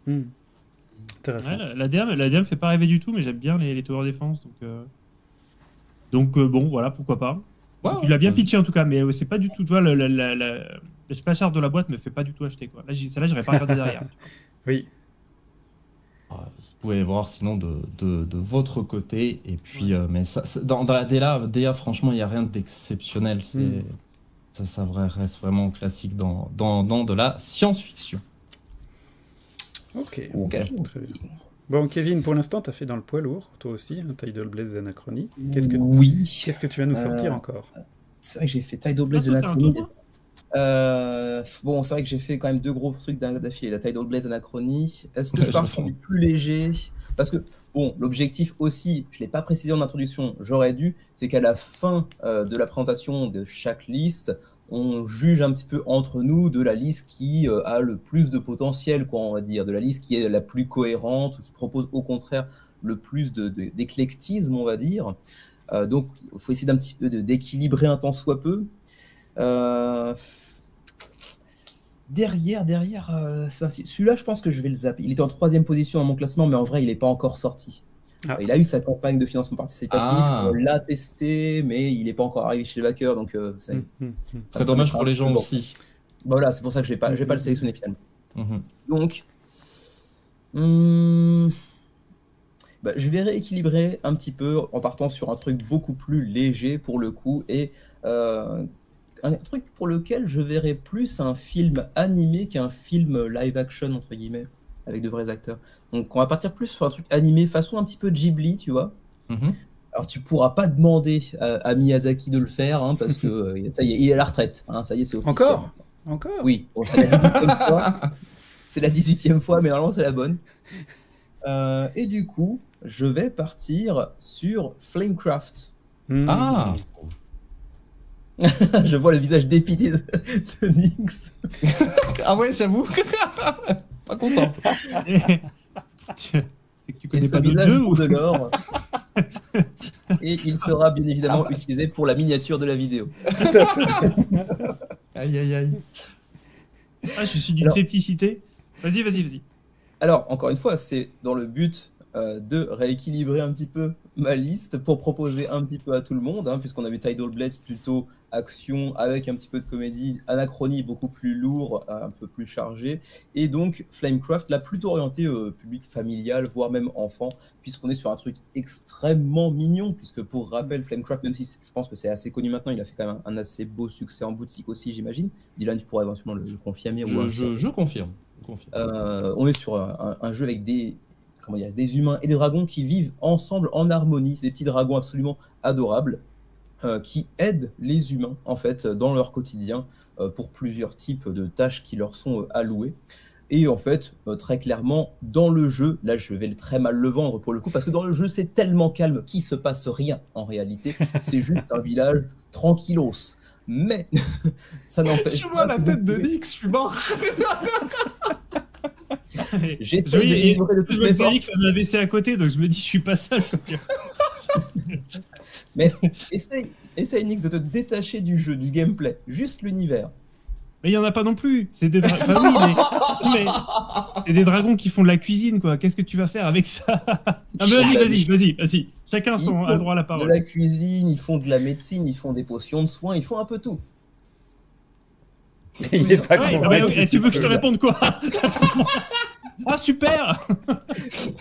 Non mais alors encore une fois, il faut aussi, comment dirais-je, ne pas oublier que tu peux choisir un jeu dans ce concept de notre émission d'aujourd'hui pour l'univers qu'il semble proposer, même s'il n'y a absolument aucun scénario dedans. Oui, c'est ce qu'a fait Xavier, enfin non, ouais, avec Beyond Humanity un petit peu, ouais. C'est vrai. Mais là, je veux dire, dans ce cas-là, c'est un dessin animé pour enfants. Enfin, ouais, avec des dragons mignons qui font des trucs. Il semble avoir dit pour un public familial, voire enfant. Donc, et animé. Là-dessus, je ne vais pas monter sur la marchandise. Et animé. Ok. Voilà. C'est pour rééquilibrer un peu ma liste. Et ça ferait visuellement un truc vraiment très joli, très agréable pour les enfants, à mon avis. Et rien n'empêche de faire un scénario qui puisse aussi être appréciable par les adultes, bien évidemment. Mais le challenge, là, clairement, ce sera de faire un scénario où ça bouge un petit peu. Parce que clairement, de base, le village de Flamecraft, c'est hyper tranquille, c'est hyper choupi. Donc il faudra, bien évidemment, s'imaginer des twists, des retournements de situation, des éléments perturbateurs, bien évidemment. Mais à mon avis, il y a moyen de faire un truc où tu fais collaborer bien sûr les dragons et les humains pour une mission commune, etc. Effectivement, le scénario est à trouver, est à écrire. C'est pas ma mission du tout. J'ai pas du tout songé à un réalisateur là-dessus. Mon rouleau à pâtisserie. Mais moi, j'imagine tellement un truc un peu à la Franklin, tu sais, ils apprennent à lasser leurs chaussures. Les chaussures de dragon. À la Dora et l'exploratrice. Répétez après moi, potion de soin. Oui, c'est ça. Vous pouvez le faire. C'est tellement ça. Oui, c'est très bien. Non, mais ceci dit, effectivement, peut-être que plus qu'un film, on pourrait partir sur une série pour enfants, effectivement. Mais ça me semble un peu moins attirant, pour le coup. Mais... Apprenez à mélanger les couleurs. Bon, tout le monde se fout de ma gueule, donc j'ai perdu Paris. T'as perdu tout mon respect, là. Non, mais ça va plus loin que ça, Kevin. Ça me va. Mais donc, voilà. C'était une bonne émission. Hyper mignon. Voilà. Très bien. Allez, Nix, relève le niveau. Ouais, alors j'ai hésité entre deux, un peu dans le même délire. On n'a pas trop évoqué, mais qui pourrait... Hein? Non, dans le même délire, les deux. Pas avec... Non, les deux se sont mis... Ah non, sinon je pourrais pas me moquer. Mais qui pourrait peut-être limite se rapprocher un petit peu de ce que voulait faire Xavier avec Beyond Humanity. Et bon, à choisir sur les deux, je suis resté sur Divided Impera. Parce que déjà, le monde me parle.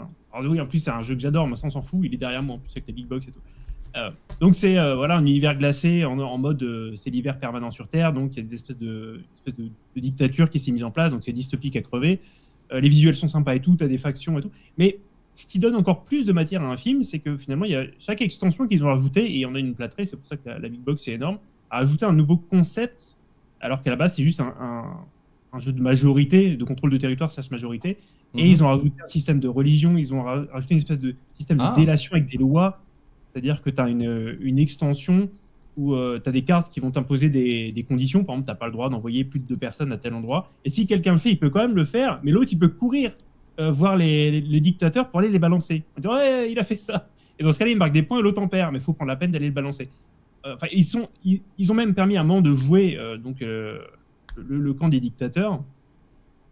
Ce qui fait qu'aujourd'hui, en termes de lore pur, sur un jeu qui reste donc majorité, placement, tout petit peu euro-gestion, il y a quand même beaucoup de matière, tu vois. C'est plus que récolter du blé et du bois pour fabriquer un truc. Et je pense vraiment que cet univers... Alors, je pensais aussi donc à Dictate en parallèle. Mais Dictate, déjà, on l'a pas reçu. En plus, il est un peu tôt. Mais parce que je pense que le visuel ou l'ambiance d'un Dictate dans un monde plus riche, juste parce qu'il est plus vieux, en fait. Hein. Je dis pas que Dictate a pas de lore, mais bien au contraire, parce qu'il y a un jeu de rôle autour. Mais ce que je veux dire, c'est que Divided Impera, j'ai un gros recul dessus. Donc, ce monde qui est peut-être plus vaste ou qui a été plus enrichi avec le temps, mais avec des visuels à la Dictate où ils ont réussi à faire un truc vraiment génial en termes dystopiques, je pense que ça donnerait un film assez noir, certes. Un petit peu en mode... Alors, bon, tout n'a pas été bon, mais un peu en mode Snowpiercer, tu vois. Parce que c'est ça, c'est un système de casse, un système de... Voilà, avec ce genre d'intrigue-là, peut-être. voilà. Il reste à Dylan à nous faire un réalisateur, mais je pense vraiment que il y a du potentiel sur Divide et Impera. Et là, tu nommes justement un jeu de chez Ludus Magnus. Il y a aussi des dingueries chez eux que tu pourrais adapter. Black Rose Force, Nova Etas. Oh là là, c'est un truc de fou qu'ils arrivent à faire. Généralement très cinématographiques. Visuellement parlant. En plus. Si tu veux, j'ai choisi DEI parce que c'est le seul. Ils ont beaucoup de jeux narratifs. Celui-là, il ne l'est pas. Et j'ai dit pourtant, tu vois, même si le travail n'est pas mâché quelque part, il y a quelque chose à faire. Intéressant. Très joli choix. Merci. Il y a aussi Flamecraft, sinon c'est comme tu veux. Non, j'arrête. En attendant, chers auditeurs, Kevin avait raison avec les tacles à la carotide en entrée de vidéo. Lui qui les reçoit, ils sont là. C'était annoncé. Tu sais, on n'a même pas besoin de demander la VAR. C'est bien là le tacle. Mais bon, il n'y a pas de carton rouge. Donc, non, c'est bon. C'est de bonne guerre. On respecte quand même le patron, tant soit peu. Tout à fait. Eh ben, on va atteindre le dernier round. Et du coup, c'est toi, Dylan, qui ouvre le bal. Ok, et mon choix va être difficile parce qu'en fait, vous m'avez volé aucun jeu, parce que je m'y attendais. Et il va falloir choisir avec tout ça. Et puis, moi, j'ai presque envie de briser le 4e mur. Donc, je vais tenter celui-là. J'ai choisi en 4e choix Alice is Missing. Ok. Donc Alice is Missing, c'est un jeu assez particulier, typé jeu de rôle, où les joueurs et joueuses vont utiliser leur téléphone afin de communiquer avec les autres. Donc la parole ici n'est pas utilisée et il n'y aura que les interactions par message qui seront faites via un groupe WhatsApp par exemple, ou même les interactions en privé qui sont faites tout au long de ce jeu de rôle-là. Donc en soi, l'histoire est... Comment l'expliquer? Il n'est pas simple à pitcher non plus, on ne pas spoil non plus. L'histoire est en soi écrite, et en plus de ça, le travail éditorial est plutôt bien fait parce qu'il y a une playlist qui est amenée avec, il me semble que c'est 90 pardon, la durée, et en fait, tu as une musique qui va t'accompagner tout au long du jeu. En fait, la musique s'accompagne avec la cohérence au fur et à mesure des événements qui vont se passer durant le jeu. Et il y a eu tellement d'expériences différentes, que ce soit à mourir de rire ou bien des gens qui ont chialé après une partie d'Alice is Missing. Donc c'est un jeu qui est vraiment assez particulier. Pourquoi je dis de briser le 4e mur? En fait, on pourrait s'imaginer un scénario plutôt dans du thriller où en fait ça va leur arriver pour de vrai. Ce qu'ils ont tout communiqué pendant ce jeu-là, et en fait le lendemain, en fait ils arrivent, ils se disent non mais attends, là il y a tout ce qui se passe, tout qui se passe dans cet ordre-là, ils sont complètement perdus, et en fait il faut s'imaginer un épisode de Black Mirror. C'est complètement dans cette veine-là, tu vois, où à la fin en fait t'as pas de réponse, t'es en mode mais il manque quelque chose, mais c'est ça qui est aussi beau dans Black Mirror. Et là typiquement dans Alice is Missing, c'est exactement la même chose. Et puis moi j'ai fait une partie et en fait la fin c'était vraiment ça. Tout d'un coup ça s'arrête et t'es obligé de faire avec. L'histoire est terminée, c'est bon. Et après tu passes en débrief avec les joueurs et joueuses dont tu as fait l'expérience tout simplement. Si vous voulez un épisode qui pourrait peut-être un tout petit peu s'en inspirer, ce serait Joan is Awful, les gens qui connaissent Black Mirror, où justement ça brise le 4e mur. Pour vous donner un peu cet exemple-là. Donc c'est édité chez Ori Games, si jamais, pour Alice is Missing. Pour les gens qui ont vu Black Mirror mais qui connaissent pas le nom des épisodes, c'est lequel? Pareil. Parce que vraiment, je l'ai vu, mais je sais pas le... Pour le pitch de base, c'est en fait une série Netflix qui se déroule dans la vraie vie. En fait, ce qui se passe pour elle durant la journée est retranscrit sur une série Netflix, et en fait les gens voient sa vie. Ouais, je vois. Ouais. Voilà, c'est un peu dans cet esprit-là. Donc voilà pour moi. Ok. Ça me rappelle aussi vaguement un film un peu plus ancien pour le coup, avec Jim Carrey qui vit dans une bulle en fait où tous les autres personnages sont en fait dans une fiction. Enfin, ils incarnent des personnages. Oui. Là, j'ai pas le nom, je peux pas t'aider alors. Oui. Truman Show. Truman Show, c'est ça. Ah oui. Truman Show. Ouais. Mais du coup, n'étant pas du tout adepte de RPG à l'origine, ça fait partie des rares jeux qui m'avaient quand même un petit peu attiré parce que la proposition semblait super intéressante. Alors, je m'y suis jamais mis parce que quand même j'ai une certaine réticence vis-à-vis du jeu de rôle, mais c'est vrai que j'aimerais bien un jour essayer pour l'expérience. Mais c'est vrai que le fait de devoir jouer sans parole et uniquement avec des écrans, alors que généralement c'est un petit peu ce que tu essayes d'éviter quand tu joues aussi à des jeux de société. On avait le même avis. Exactement la même chose. On s'était dit quand j'ai pitché le jeu à mes potes, ils sont en mode ouais mais ça fait chier, on va pas utiliser nos téléphones. Et au final, en plus de ça, les 1h30 sont passées comme rien. Et en plus de ça, le jeu a l'avantage que tu peux jouer à distance. T'as pas besoin d'être en présentiel. Pas faux. Ouais, c'est vrai. C'est vrai. Ouais, proposition intéressante en tout cas. C'est clair. C'est à toi, Kevin. À la suite. Alors donc, mon dernier choix. Va falloir que je relève un peu le niveau, parce que là, tout le monde me tape dessus. Donc, Il a peur. Par contre, si bas, tu peux encore monter, je pense. J'ai les genoux qui tremblent un peu là, faut être honnête. Il reste quand même pas mal de choix intéressants, qui fondamentalement, je l'admets sans aucune difficulté, me semblent tous plus intéressants que Flamecraft. J'avais juste choisi pour rééquilibrer un petit peu en termes de listing. Ah, mais t'es pas obligé de te justifier. Ouais, voilà. Mais je le fais quand même. C'est pathétique, quoi, c'est tout. Celui-là, je le mettrai pas parce que juste c'est l'univers qui me plaît. Je le mentionnerai dans les mentions honorables en fin de vidéo. Non, je vais partir sur Spirit Island. Ah ouais, excellent choix. C'est bon, je l'ai celui-là, c'est bon. J'en connais un. Yes.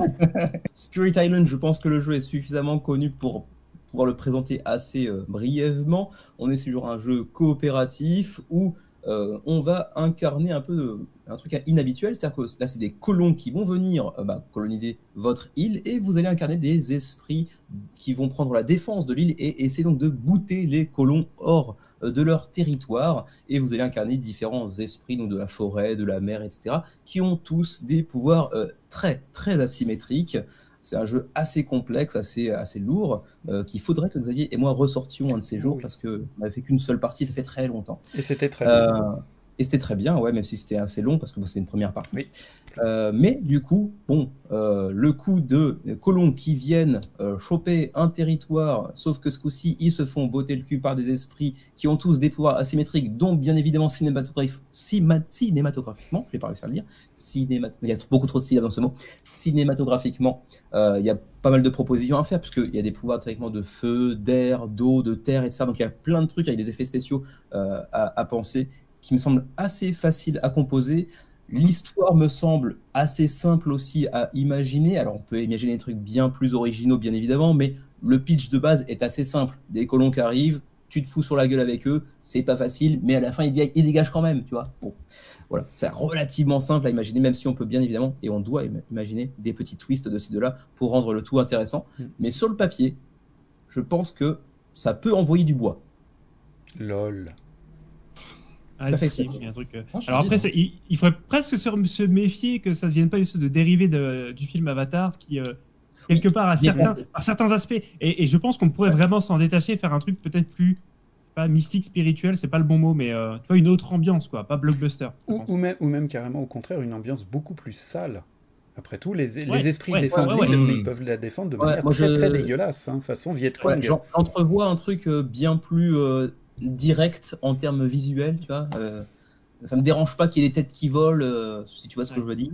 Moi, j'imaginais même ça, même si la DA ne confronte pas trop, mais plutôt côté animé, un peu à la mode Attaque des Titans. Justement, avec ces divinités qui sont juste énormes, je pense que ça aurait pu être cohérent. Limite un film d'horreur, mais pas horreur à la Scream, tu vois. Mais non, bien sûr. L'esprit inquiétant, mais comme dit Xavier aussi, d'une certaine manière, un truc inquiétant, pas forcément sale dans le sens des tripes partout, mais c'est ça. Mais mal à l'aise, quoi. Ouais. D'autant plus qu'il y a un des esprits qui, lui, fait uniquement naître la peur dans les individus qu'il cherche à terroriser, alors que les autres ont des effets bien plus physiques, mais celui-ci, c'est un peu plus pernicieux, ça joue sur la peur, c'est assez intéressant, et ça peut être utilisé assez facilement, à mon avis, aussi, de faire des effets de création de cauchemars dans la tête des colons, ce genre de choses-là. Il y a moyen de faire des trucs assez sympas, à mon avis, là-dessus, et je vois ça un peu plus, effectivement, brut de décoffrage que Avatar, qui est quand même beaucoup plus grand public. Oui. C'est vraiment un super choix. Et là, je dis pas ça pour vous fait. C'est clair. C'est clair. D'accord. La validation des pairs.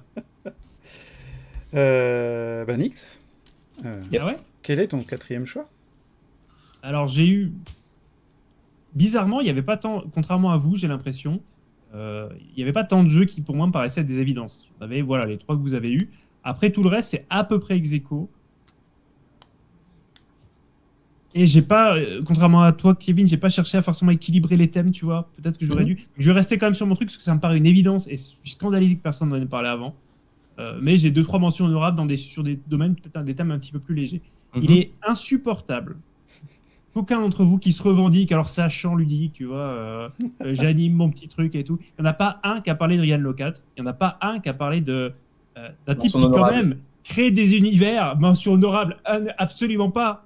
On ne met pas ces gens-là dans les mentions honorables. On laisse pas les miettes. Non, mais pour ma défense, j'ai, je crois, Xavier, oui, mais moi non, jamais joué à un jeu de Ryan Locat jusqu'à maintenant. Donc, j'ai mis un mention honorable parce que j'ai conscience qu'il crée des univers et que j'aimerais bien me plonger dedans, mais j'ai juste pas eu l'occasion, donc c'est un peu difficile de le mettre dans ma liste du coup. Non, mais et puis évidemment, je plaisante, je ne peux pas faire non plus. Oui, bien sûr, je comprends bien. De l'élitisme, machin, mais ouais, Locat. Alors, j'étais parti sur No or Never, qui me paraissait finalement. Parce que ceux par lesquels j'ai connu Ryan Locat, qui est donc très connu pour créer à la fois tout ce qui est artistique, les univers et les règles de ces jeux, avec sa femme, je crois, en majorité. Oui. Donc, je les ai connus avec Above and Below et Near and Far, qui sont quand même des jeux relativement scénarisés dans le sens où tu vas lire des petites histoires, tu vas interagir avec des trucs. Et No or Never, comme tout à l'heure, je parlais donc de Divide et Impera par rapport à l'œuvre de Ludus Magnus, No or Never est celui qui a le moins de narration, finalement.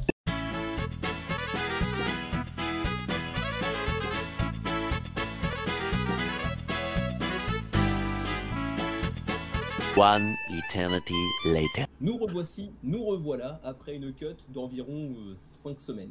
Petit problème technique, et du coup, bon, on a, comme vous le savez, des fuseaux horaires un petit peu différents les uns des autres, donc pour se regrouper, c'était pas forcément aussi facile qu'on aurait pu l'espérer. Mais du coup, on est de retour, on va pouvoir maintenant finir cette émission tranquillement. Alors bon, il y a un petit peu moins de suspense parce qu'on connaît déjà les derniers choix de chacun, mais bon, c'est pas grave, on va faire comme si ça n'existait pas, comme si cette fin d'émission n'avait jamais existé. Au final, on est dans le thème acteur studio, quoi. C'est ça. Si vous parlez en même temps, on va rien comprendre, les gars. Et du coup, on va reprendre là où on s'était arrêté, à savoir sur l'introduction du dernier jeu de notre cher camarade Nix. Ouais, plutôt sur la fin, donc si j'ai bien suivi. C'est ça. Puisqu'on a déjà le nom du jeu, No or Never.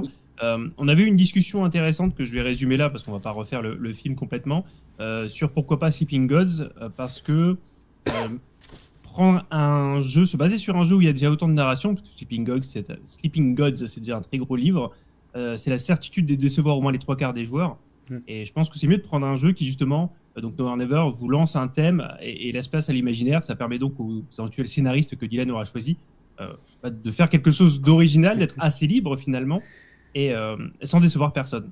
Et je trouve que, pour faire une micro-parenthèse, Fallout est peut-être la série, et peut-être l'exception récente, où on a réussi à avoir, je trouve, une série satisfaisante, sans pour autant essayer de copier-coller le lore ou l'histoire complète du jeu. Ok, très bien. Bah écoute, je vais enchaîner sur mon dernier jeu à moi. Et donc, c'est un jeu, en fait, que j'ai choisi un petit peu, je dirais, pour prendre le contre-pied de tout ce que j'ai choisi avant, hein, qui était plutôt des jeux à grand spectacle, avec beaucoup de matos. Et donc, en fait, c'est un jeu dont, finalement, je pense, peu de gens ont entendu parler. Il s'agit de Aleph Null. C'est un jeu de cartes... Alors, pourquoi je l'ai choisi en termes de cinématographie? Tout simplement parce que je le vois bien dans un style de film d'épouvante, un peu l'exorciste. Le jeu lui-même... vous êtes un cultiste et vous essayez d'invoquer le diable. Et pour invoquer le diable, en fait, on a un deck de cartes et il va falloir déconstruire le deck. D'habitude, dans les jeux, on fait de la construction de deck, on fait du deck building, et là, on va faire du deck destroying, quasiment. Et il va falloir essayer, en fonction des événements qui vont se passer, des objets qu'on va récupérer, à réussir à ne plus avoir que certaines cartes clés dans le deck, qui sont des objets de culte et d'invocation, pour réussir à invoquer Satan. Alors pourquoi je l'ai choisi? Parce que je le verrais très bien comme un film, justement, où on pourrait prendre un parti pris scénaristique et de réalisation assez fort, à savoir quelque chose vu par les yeux de la personne sans jamais révéler l'identité de la personne elle-même. Du coup, on ne sait pas qui c'est, un homme, une femme, jeune, vieux, et ainsi de suite, puisque en fait, on n'aurait pas besoin que le personnage parle lui-même et on verrait tous ses efforts, éventuellement ses échecs, les choses horribles qu'il voit sur son chemin pour arriver jusqu'à l'invocation. Ça pourrait faire un film, je dirais un film de genre, comme on disait avant, un film d'ambiance assez sympa, avec l'avantage pour le réalisateur et le studio de production d'un minimalisme assez évident dans la mise en scène, dans les costumes, dans les décors, parce qu'on pourrait faire quasiment un huis clos. On pourrait quasiment faire un film qui se déroule dans une seule pièce et qui mettrait justement cette personne en proie aux affres des difficultés pour invoquer Satan. Et d'ailleurs, pourquoi veut-il l'invoquer? On ne sait pas. Le film pourrait donner des réponses ou pas, et ça pourrait être très sympa. Le jeu lui-même est extrêmement original parce que il se déroule en chapitres, et en fait, on a un présentoir en bois, une sorte de lutrin, et sur lequel, quand on bouge les cartes, ça fait comme si on tournait des pages, et l'habillage visuel est assez fun, je dois avouer. Donc voilà, Aleph Null. Presque être un found footage, quoi. Pourquoi pas? Très bonne idée, très bonne idée. La seule petite nuance que je verrais, c'est que forcément, je suis pas sûr que ça serait un film d'une durée d'1h30 comme un film normal, mais peut-être plutôt justement un court-métrage. Et dans ce cas-là, complètement une expérience. Et le found footage serait encore plus justifié dans ce cas-là pour un court-métrage. Ouais, c'est clair. Je crois que la norme sur ces films-là, c'est plutôt 1h, 1h10 que 1h40, 50. Bah, possible. Tout court, ces films-là, je crois. Hein. Je les ai pas regardés, moi, comment ça s'appelle Comment ils s'appellent? Blair Witch, les Recs. Ouais, c'est ça, Blair Witch et tout ça. Ouais. Je les ai pas regardés. Des pelons. Mais oui, je pense qu'ils étaient un peu plus courts que la moyenne. Ouais, tout à fait. Avec Xavier dans le rôle principal, avec son t-shirt Beelzebub. Je suis déjà un peu dans l'ambiance, ouais, c'est ça, exactement. Ouais, c'est vrai. Xavier incante lui-même pour Satan tous les soirs avant de se coucher. C'est ça. Pas dire ça. C'est ça, c'est ça. Alors je pourrais faire des blagues osées, mais je ne le ferai pas parce que moi je suis de bon goût. Donc on va pouvoir enchaîner tout de suite. Et enchaîner tout... déjà pour le dire. Hein, donc, Et enchaîner tout de suite, eh bien, on va passer à l'étape suivante de notre émission, à savoir que là, maintenant qu'on a fait chacun une playlist de 4 jeux qu'on pourrait adapter en film, eh bien, chacun d'entre nous, on va choisir la playlist qui nous a plu le plus. Je fais un petit bilan très rapide. Donc, Kevin, tu avais choisi Tidal Blades, Anachrony, Flamecraft et Spirit Island. Nix, tu as choisi Unsettled, Mantis Falls, DEI, et Now or Never. Dylan, tu as choisi Tainted Grail, Pixies, Xenoshift et Alice is Missing. Et j'avais choisi Abyss, Beyond Humanity, Colonies, Perseverance, Castaway Chronicles et donc Aleph Null. Dylan, si tu veux commencer. Ouais, je peux bien prendre la parole pour ce premier choix qui est, ma foi, quand même assez difficile. Vous avez chacun des belles propositions. Imaginons un monde où j'ai l'opportunité d'avoir tout l'argent suisse et de pouvoir faire tous ces films-là. Et ben, je pense qu'il y a déjà un choix que j'ai en tête. Mais juste pour reprendre un peu un par un. Kevin, chez toi, il y a ce fameux Flamecraft qui, ma foi, me rappelle un peu Franklin qui lasse ses chaussures et j'ai pas forcément envie de donner l'opportunité pour faire ce film, même si Spirit Island, je trouve que tu as trouvé une très très belle proposition et justement avec une thématique et une DA un peu de type manga, ça aurait très bien pu faire l'affaire avec les divinités. Franchement, c'était une belle proposition. Xavier, amoureux de ton choix sur Abyss, incroyable. Ça peut donner vraiment quelque chose de bien. Mais les dinos, on en a marre. Les dinos, on en a marre pour Persévérance. Et surtout, moi, j'étais traumatisé par Jurassic World, donc c'est non. Et du coup, mon dernier choix ira bien sûr pour notre très cher Nix, parce que j'ai été vraiment séduit par ta proposition sur Mantis Falls. De rien, juste le fait du jeu, parce que je le connaissais pas du tout. Mais en plus de ça, avec cette thématique assez particulière, et puis sa DA également très épurée, où on peut très bien s'imaginer Tim Burton faire quelque chose de très très original là-dedans. Donc franchement, très très belle découverte. Et sinon, dans le reste, il y a juste un peu de DVD et Impera, où je suis un peu moins fan. Mais sinon, les trois autres que tu as cités, je suis très très fan. Donc vas-y, fais-toi plaisir, je te donne toutes les banques suisses à ta disposition. Ok. Bon, Adrien, un point. C'est marrant, ça a flotté pendant une seconde. Je pense qu'il y a tout le monde qui a hésité à faire une blague un petit peu tendancieuse. C'est ça. Tout le monde a hésité un peu. Chaud, on va se faire ban. Ok, après Dylan qui prend la suite, par exemple Nix si tu veux. Ouais, Nix, tout à fait. Ouais, ok. J'ai un peu, finalement, je me retrouve un peu dans ce qu'a dit Dylan. C'est-à-dire que Kevin saurait... Comment ? Il va se choisir lui-même.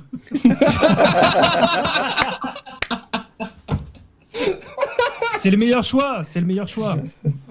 Non, je me retrouve dans ce que tu as dit, en tout cas, de nos deux camarades. C'est-à-dire que ça aurait été Kevin sans Flamecraft. Après...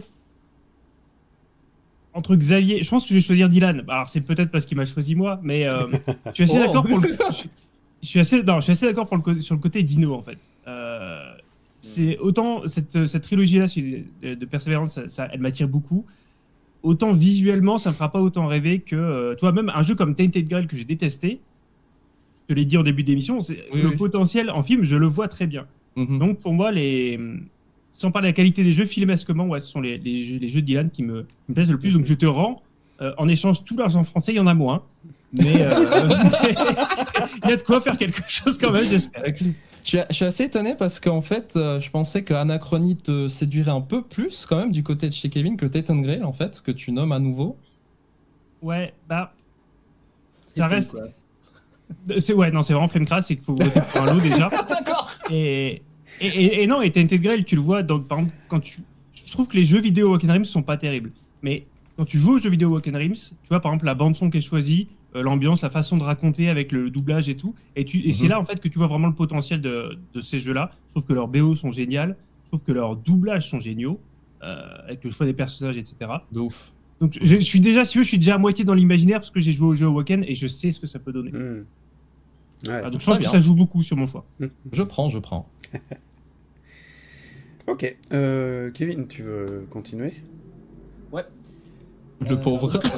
D'abord, je suis extrêmement déçu que Flame Crash entache ma liste à ce point. Ta réputation. Non, mais en fait, vous faites des idées préconçues. Moi, je sais pas si vous vous souvenez, parce que ça fait déjà 5 semaines du coup qu'on en a parlé à ce moment-là.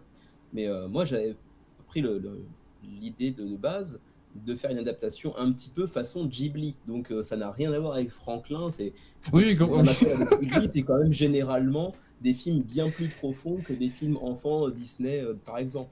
Il y a toujours des messages qui font que ça reste beaucoup plus intéressant finalement quand tu es un adulte que quand tu es un simple enfant. Il y a moyen de tourner le truc pour en faire un truc intéressant. Effectivement, si tu prends juste Flamecraft tel qu'il est dans son jus, effectivement ça a l'air assez modérément intéressant, mais rien n'empêche de faire par exemple une préquelle de ce qui a mené les humains et dragons à en arriver à cette situation-là, sur les choses-là. Je ne suis pas scénariste, encore une fois. Les spin-offs. Je laisse ça à Dylan. Mais je pense qu'il y a moyen de faire avec cet univers-là, avec cette direction artistique vraiment très jolie, un truc intéressant. C'est juste que vous êtes parti sur le principe que c'était forcément un truc hyper enfantin. J'ai jamais dit que c'était le cas. Donc, mais ceci dit, je peux comprendre, la direction artistique étant assez... dans ce sens-là, plutôt enfantine. Ça me choque pas d'outre mesure, mais c'est vrai que je suis un peu déçu. Ouais. Les commentaires seront là pour voilà, je laisse les commentaires me consoler, parce que sinon je vais un petit peu pleurer dans mon coin. Du coup, pour reprendre un petit peu la façon dont Dylan a approché la chose, reprendre un petit peu personne par personne, j'ai bien aimé en fait les 3 listes, franchement. Les 3 listes sont intéressantes pour différentes raisons. Il y en a qui sont plus hétéroclites que d'autres, et du coup c'est intéressant de ce point de vue là aussi. Je pense notamment à celle de notre cher Dylan, puisque mettre dans la même liste Tainted Grail et Pixies par exemple, déjà c'est osé. Alice is Missing, ça m'intéresse pas mal aussi, ne serait-ce que le jeu. Ça fait partie d'un genre de jeu qui en théorie ne devrait pas me plaire parce que la technologie, etc., l'utilisation de téléphone portable, c'est un truc plus repoussoir qu'autre chose, mais il a un truc, ça a l'air d'être une expérience vraiment intéressante, donc à tester, quoi. Et puis c'est vrai que du coup dans cette liste là c'est finalement le jeu que j'aimerais le plus voir adapté, parce que Tainted Grail en fait ça s'écrit tout seul, et en fait il y a tellement déjà de films dans cet univers, pas exactement aussi sombre que celui-ci, mais les légendes arthuriennes, bon c'est vu quand même, mais ouais, une liste intéressante, même si du coup moi Pixies m'intéresse moi pour le coup. Qu'est-ce qu'il a de mieux que Flamecraft en termes d'univers, voilà. Ouais, mais t'as les petits persos faits main quand même, tu vois. Ta petite crotte de néon dans ta tronche. Non, quand même. ensuite, celle de Xavier me plaisait bien aussi, mais malheureusement, même chose que les deux autres en fait. Les dinosaures, moi, au bout d'un moment, ça va. Vous noterez quand même le paradoxe que monsieur, ça le fait suer les dinosaures, mais par contre, les dragons qui sont des dinosaures boostés, lui, il adore. Hein. C'est moi, un pipeau. Le mot étant pipeau. Boosté. Boosté. Et voilà, ça change tout. C'est honteux. Ils sont un minimum intelligents dans l'univers de Flamecraft, l'Epic Fantasy en général, alors que bon, les dragons, enfin les dinosaures, un intellect assez modéré, comme mon cher. Du bétail, quoi. Comme mon cher camarade de Xavier. Mais sinon, Aleph Null, super intéressant. Ça dépend de comment c'est fait, mais c'est super intéressant sur le papier. Abyss, je pense que tout le monde est d'accord pour dire que c'est un univers assez intéressant qu'on aimerait bien voir développé au cinéma, par exemple. Mais je reste effectivement moi aussi sur le choix de Adrien qui a fait une très très belle liste. Mantis Falls, ça a l'air fou, et du coup ça m'a donné envie de jouer au jeu qui pourtant de base m'attirait pas outre mesure. Unsettled, si tu l'avais pas mentionné, je l'aurais mentionné au tour suivant. Facile, ouais. Donc voilà, évidemment. Les d'autres un petit peu moins, mais ils me plaisent aussi en fait fondamentalement. C'est juste qu'il y a un niveau moindre que Mantis Falls ou Unsettled, mais ouais, c'est des choix solides, on va dire. Et paradoxalement, juste si je peux reprendre la parole 2 secondes, je pense que si je devais choisir une personne juste pour un jeu, ce serait toi, Kevin, pour Spirit Island. Je le dis quand même. Si on vote pas pour un groupe, mais pour un jeu, je pense que celui qui m'a le plus séduit vraiment, c'est Spirit Island. Ok. Un peu de pommade, merci. Voilà, c'est ça. Non, mais vraiment. C'est vraiment dommage pour Flamecraft si on c'était toi, quoi. Ok. Xavier, toi. Alors, bon. Après, je suis obligé de choisir Nyx, tout simplement parce que je meurs d'envie de voir comment on ferait une adaptation d'Unsettled. Il y a tellement de drogue, je pense. Oui, aussi, oui. Et n'oublions pas, le maître mot du jeu, c'est allons toucher des choses. Donc déjà, rien que quand tu pars avec un pitch comme ça, c'est énorme, quand c'est de l'exploration spatiale. Il y a tellement de planètes différentes et tellement d'ambiances différentes que tu pourrais vraiment, même au-delà de faire un film, carrément faire une série de films, une quadrilogie quasiment, une pentalogie. Une série tout court d'ailleurs. Ou même une série tout court, tout à fait. No Never, ouais, je suis complètement d'accord avec la manière dont tu l'as placé. Je connaissais pas du tout Mantis Falls comme les autres, et du coup, comme les autres, je suis tombé pas mal sur le cul en découvrant un truc comme ça. C'est vraiment, si j'avais l'occasion d'y jouer, j'adorerais ça. Et DEI, en plus, récemment, ici, au Japon, il y a quelqu'un qui vendait une intégrale, j'ai pensé à toi, et j'ai résisté, parce que bon, ça suffit maintenant, parce qu'il en voulait encore même pas mal d'argent. Mais je me suis dit, tiens, c'est une conspiration. C'est Nyx en parle, quelqu'un le vend, voilà, ils se sont téléphonés. Donc voilà. C'est ça, exactement. Donc déjà pour Unsettled, mais aussi finalement pour les 3 autres. Mais Unsettled reste le joyau de la couronne entre guillemets. C'est peut-être celui dont je peux le moins me vanter, parce que n'importe qui d'entre vous l'aurait cité si j'avais pas en plus chouiné pour avoir le passé en premier. Mais je suis surpris que Mantis Falls ait un tel entre guillemets retentissement. Un gros coup de cœur, ouais.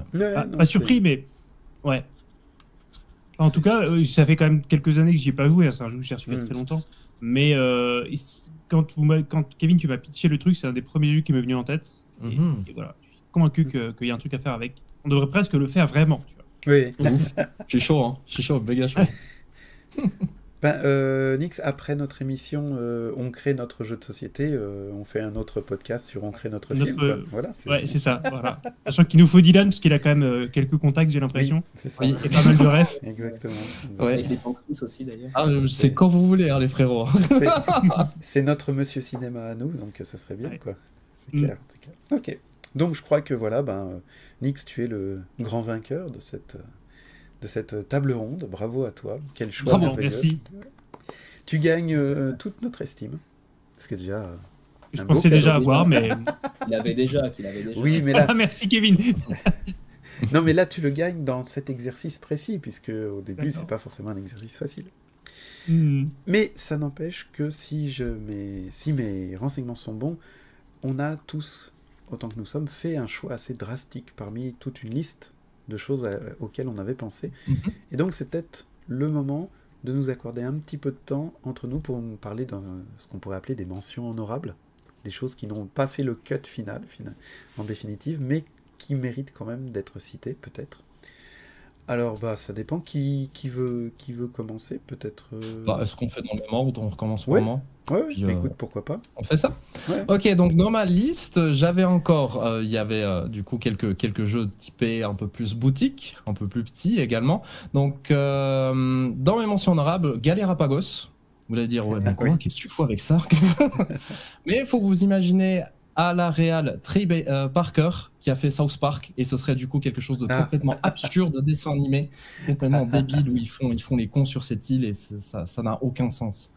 Ensuite, sur quelque chose d'un peu plus sérieux, Pagan de chez Super Meeple, même si j'ai oui, exceptionnel, mais oui. J'ai pas du tout aimé le jeu. Enquête. N'empêche que. Mais n'empêche, c'est un super bon choix pour un film, je veux dire. C'est clair. Ouais, c'est ça, complètement. Enquête, thriller, et puis ce serait fait par Fortiche Productions qui ont fait Arcane. Incroyable, Arcane. Okay. Si vous avez pas regardé, il faut y aller. Oui. La saison 2 qui arrive, allez-y. Autre choix, Kaori. De chez Deblack Jeux, plutôt typé dessin animé studio Illumination, qui ont fait le récent Mario, mais aussi également Moi Moche et Méchant. Ensuite, on continue par Dark Rituals, parce qu'on en a parlé en plus pendant la mission, un peu de Dark Fantasy. Je voulais bien remettre encore une couche là-dedans. Là, ce serait plutôt du très très gore, avec Jonathan Goldstein et John Francis Daily, qui ont fait le récent D&D adapté au cinéma, et donc cette fois-ci un peu plus de gore là-dedans. Prochain choix, Golden Crash, qui est chez Greux Games, là aussi plutôt dessin animé, mais vraiment typé Disney à l'ancienne, avec les vieux films de Mickey en noir et blanc. C'est complètement cette DA là. Et puis pour finir, un petit jeu à l'allemande, Imperial Steam de chez Super Meeple, où ce serait un peu imaginé d'une histoire autobiographique d'un investisseur en Autriche, et je m'imaginais Christopher Nolan à réaliser tout ça. Je pense que ce serait pas mal pour Imperial Steam. Voilà pour moi. Intéressant, d'accord. Je connais un jeu. Je connaissais Galerapagos et puis Imperial Steam. Galerapagos et Imperial Steam, ouais. Mais le reste, par exemple, Kaori, j'en ai jamais entendu parler. Donc, ouais. À creuser. Pagan, oui, bien sûr, j'en ai entendu parler. Pagan, la DA est tellement ouf. Ouais, la DA elle m'a rappelé un peu Darkest Dungeon, la DA. C'est vrai. Et moi, j'aime bien le jeu. Après, c'est un jeu qui demande à être un peu poussé, parce que c'est... Idéalement, tu construis ton deck avec le temps. Comment dire, entre les parties, je veux dire, tu peux améliorer ton deck, changer des cartes, ce que j'ai jamais pu faire. Et je pense qu'il n'y a que dans ce cadre-là que le jeu brille vraiment. Et ça demande un investissement bizarre, tu vois, pour un jeu qui est fini, complet, qui n'est pas un JCC. Faire du deck building sur le temps.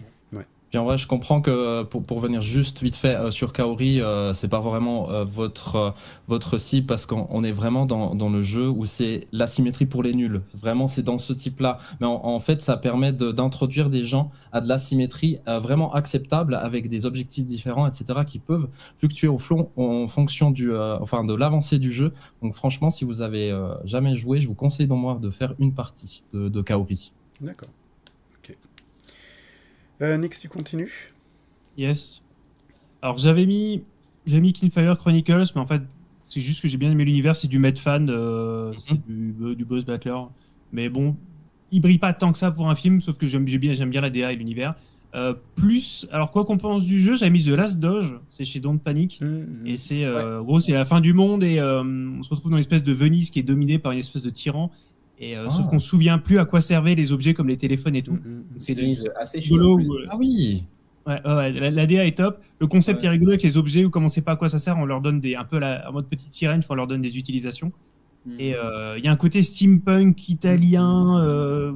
Voilà, je pense qu'il y a vraiment un truc à faire, presque à la Tomb Raider peut-être, ou à la Uncharted. J'ai mis Spark Riders parce que c'est français, parce que c'est Canada, parce que c'est complètement pété en fait. Hein. C'est de l'exploration spatiale en mode cliché des années 90. Mais cliché assumé, je veux dire. Donc ça pourrait être un bon film plus comédie, tu vois, comédie à l'américaine à budget. J'ai mis évidemment Heredity de chez Darukat, leur premier jeu, leur énorme succès, qui était dans les jeux de l'année dernière. Donc une famille qui doit survivre à une espèce de fin du monde dont on ne sait pas forcément tout au début, en mode quand même assez cru, assez brutal, sans trop d'effets. Donc là j'aurais vu quelque chose de plus terre à terre, sans effets spéciaux, sans monstres incroyables et tout. Mais plus une espèce de drame un peu psychologique, un peu familial. J'avais mis évidemment Mythic Mischief de chez Ivy Studios. Certes, c'est un jeu de duel presque en mode échec, hein, pour ceux qui connaissent pas. mais comme chaque faction a vraiment une identité propre et qu'ils ont tout un lore, un visuel autour, je suis certain qu'on pourra en faire encore une fois une espèce de comédie, peut-être assez légère, mais je pense assez drôle. Un peu parodique de Harry Potter, tu vois. À la limite, ouais. De toute façon, je suis sûr que eux, les gars de chez Ivy, auraient des idées. Et j'aurais fini, peut-être quitte à vous surprendre, avec Merchant's Cove, la BD marchand, parce que je trouve qu'il y a un côté, donc c'est ce jeu où chacun a un petit métier, donc une petite mécanique autour d'un plateau qui reste du placement d'ouvriers au milieu. Et je trouve que voilà, il y aurait moyen de faire quelque chose avec cette histoire de village, avec les gens qui se battent pour essayer de récupérer des clients. Il y avait tout un univers dans lequel j'aime bien revenir et je pense qu'il y aura un truc sympa à faire. Peut-être pour le coup en mode dessin animé, Pixar ou film d'animation, je veux dire plutôt. Ça pourrait marcher. Voilà pour moi. D'accord. Cool. Kevin, tu prends la suite ou je prends la suite? Ouais, je vais pas tous les citer parce qu'en réalité, pour préparer cette émission, j'avais fait une liste et j'avais utilisé PubMeeple, vous connaissez peut-être? Oui. Ah oui, on fait des tops, tu sais. Et du coup, j'avais présélectionné genre une quarantaine de jeux qui me plaisaient bien, qui me semblaient pouvoir correspondre à cette émission-là. Puis j'en ai fait une seconde sélection un peu plus petite de 26. 26, c'est trop, je vais pas tout mentionner. Je vais en prendre que quelques-uns. D'abord, il y en a un qu'on avait mentionné brièvement dans l'émission, si je me souviens bien, mais bon, ça fait 5 semaines, j'ai un peu oublié entre-temps. Mais The Old King's Crown. Ah, évidemment. Ah oui. Non, c'était... on en a parlé chez moi, je crois, non? C'est pas ça? C'était chez toi. Effectivement, c'était chez toi. On en avait parlé pour la DA de notre jeu. Ouais, mais le thème est super aussi, en fait. Le thème est super, la DA est folle. Bon, je vais pas... C'est assez difficile à expliquer comme jeu, donc je vais passer outre ça. Mais ouais, un roi qui disparaît, plusieurs factions qui veulent prendre le pouvoir à leur compte. Il y a plein de trucs à aller imaginer, des petits coups de traître, etc. Enfin, en plus de ça, vraiment, l'univers qui était dépeint dans le jeu était vraiment magnifique. Avec un petit côté Ghibli là aussi, qui était vraiment très plaisant, même si je verrais plutôt un film qu'un dessin animé pour le coup. Mais ouais, il a l'air d'avoir pas mal de potentiel cinématographique. Ensuite, j'avais pensé à Unconscious Mind. Tu l'aurais placé, je t'aurais pardonné Flamecraft, tu vois. Je pense que tu aurais eu mon vote. Elle est placée à la place de Flamecraft. Ouais. En plus! Bon, je n'en dis pas plus. Ouais, mais le truc, c'est que le jeu est même pas encore sorti. Je me disais que personne ne le connaîtra encore, à part vraiment les gros aficionados de KS. Donc, bon, un peu. J'avais pensé à Unconscious Mind qui va sortir dans les jours à venir. Mais autant la thématique me plaît bien, autant une adaptation au cinéma, je suis pas sûr qu'on aurait pu faire quelque chose de vraiment super intéressant, même si, comment dirais-je, la gestion, la passerelle à faire entre le rêve, la réalité, il y a forcément des trucs un petit peu intéressants avec des effets un petit peu psychés qui peuvent être sympas, mais l'histoire, le fond de l'histoire, je suis pas sûr qu'on puisse trouver un truc vraiment hyper intéressant. Ça dépend de l'approche qu'on choisit d'utiliser, bien sûr. J'avais pensé également, et je suis assez étonné que personne ne l'ait mentionné, ne serait-ce que dans les mentions honorables, mais à Scythe. Ah oui. Oui, l'univers est assez sympa. Un petit peu, comment dirais-je, guerre froide, mais avec du steampunk, avec des gros robots, etc. Où le conflit n'est pas forcément l'issue primordiale, si j'ai bien compris. J'ai jamais joué au jeu, mais apparemment j'ai compris que c'était évitable, on va dire, le conflit. Mais la DA était vraiment magnifique aussi. Bon, ça pouvait être assez sympa. J'avais pensé à un jeu qu'on n'a pas du tout apprécié dans notre groupe, mais qui avait un beau potentiel cinématographique, c'est le DM du Roi. Mais finalement, c'est aussi encore une fois un jeu où tout est potentiellement déjà écrit. C'est un petit peu galère d'en faire une adaptation. Donc bon. J'ai pensé à Beast également. Bien sûr. Bien sûr. Ouais, pas mal. Oui, c'est vrai. Qui a une très belle DA. Là, ça peut s'écrire un peu tout seul aussi, quoi, des colons qui arrivent dans un nouveau territoire, plusieurs divinités potentiellement qui essayent de les booter hors de chez eux, mais en même temps, ça reprenait un petit peu certaines ambiances que je pouvais retrouver dans Spirit Island au final, donc je me suis dit, ça fait un peu double. Donc j'y suis pas allé. Je suis surpris que Xavier n'ait pas mentionné Everdell, mais en même temps, je l'avais éliminé. Les trucs qu'il adore. Donc... Non, et puis surtout, voilà, je l'ai évité parce que c'était trop directement Ghibli facile. Quoi. Je cherchais un truc un peu plus. Mais autrement, oui, bien sûr, j'y ai pensé. Ouais, ça pourrait marcher. Hein. Je serais même surpris que ça n'arrive pas un jour. Oui, comme il est assez populaire, il s'est bien vendu, tu sais. Potentiellement, ouais. J'avais pensé aussi, pour rester dans la sphère francophone pour le coup, à Ibris. Parce que la mythologie grecque avec un peu de steampunk. Il est complexe à faire. Hein. Ouais. Ouais, carrément. mais il y a un univers, il y a un côté assez original qui reprend pourtant des choses qui sont assez vues, comme la mythologie grecque, etc., mais avec une approche, une touche vraiment différente. Donc ouais, je trouve ça intéressant sur le papier.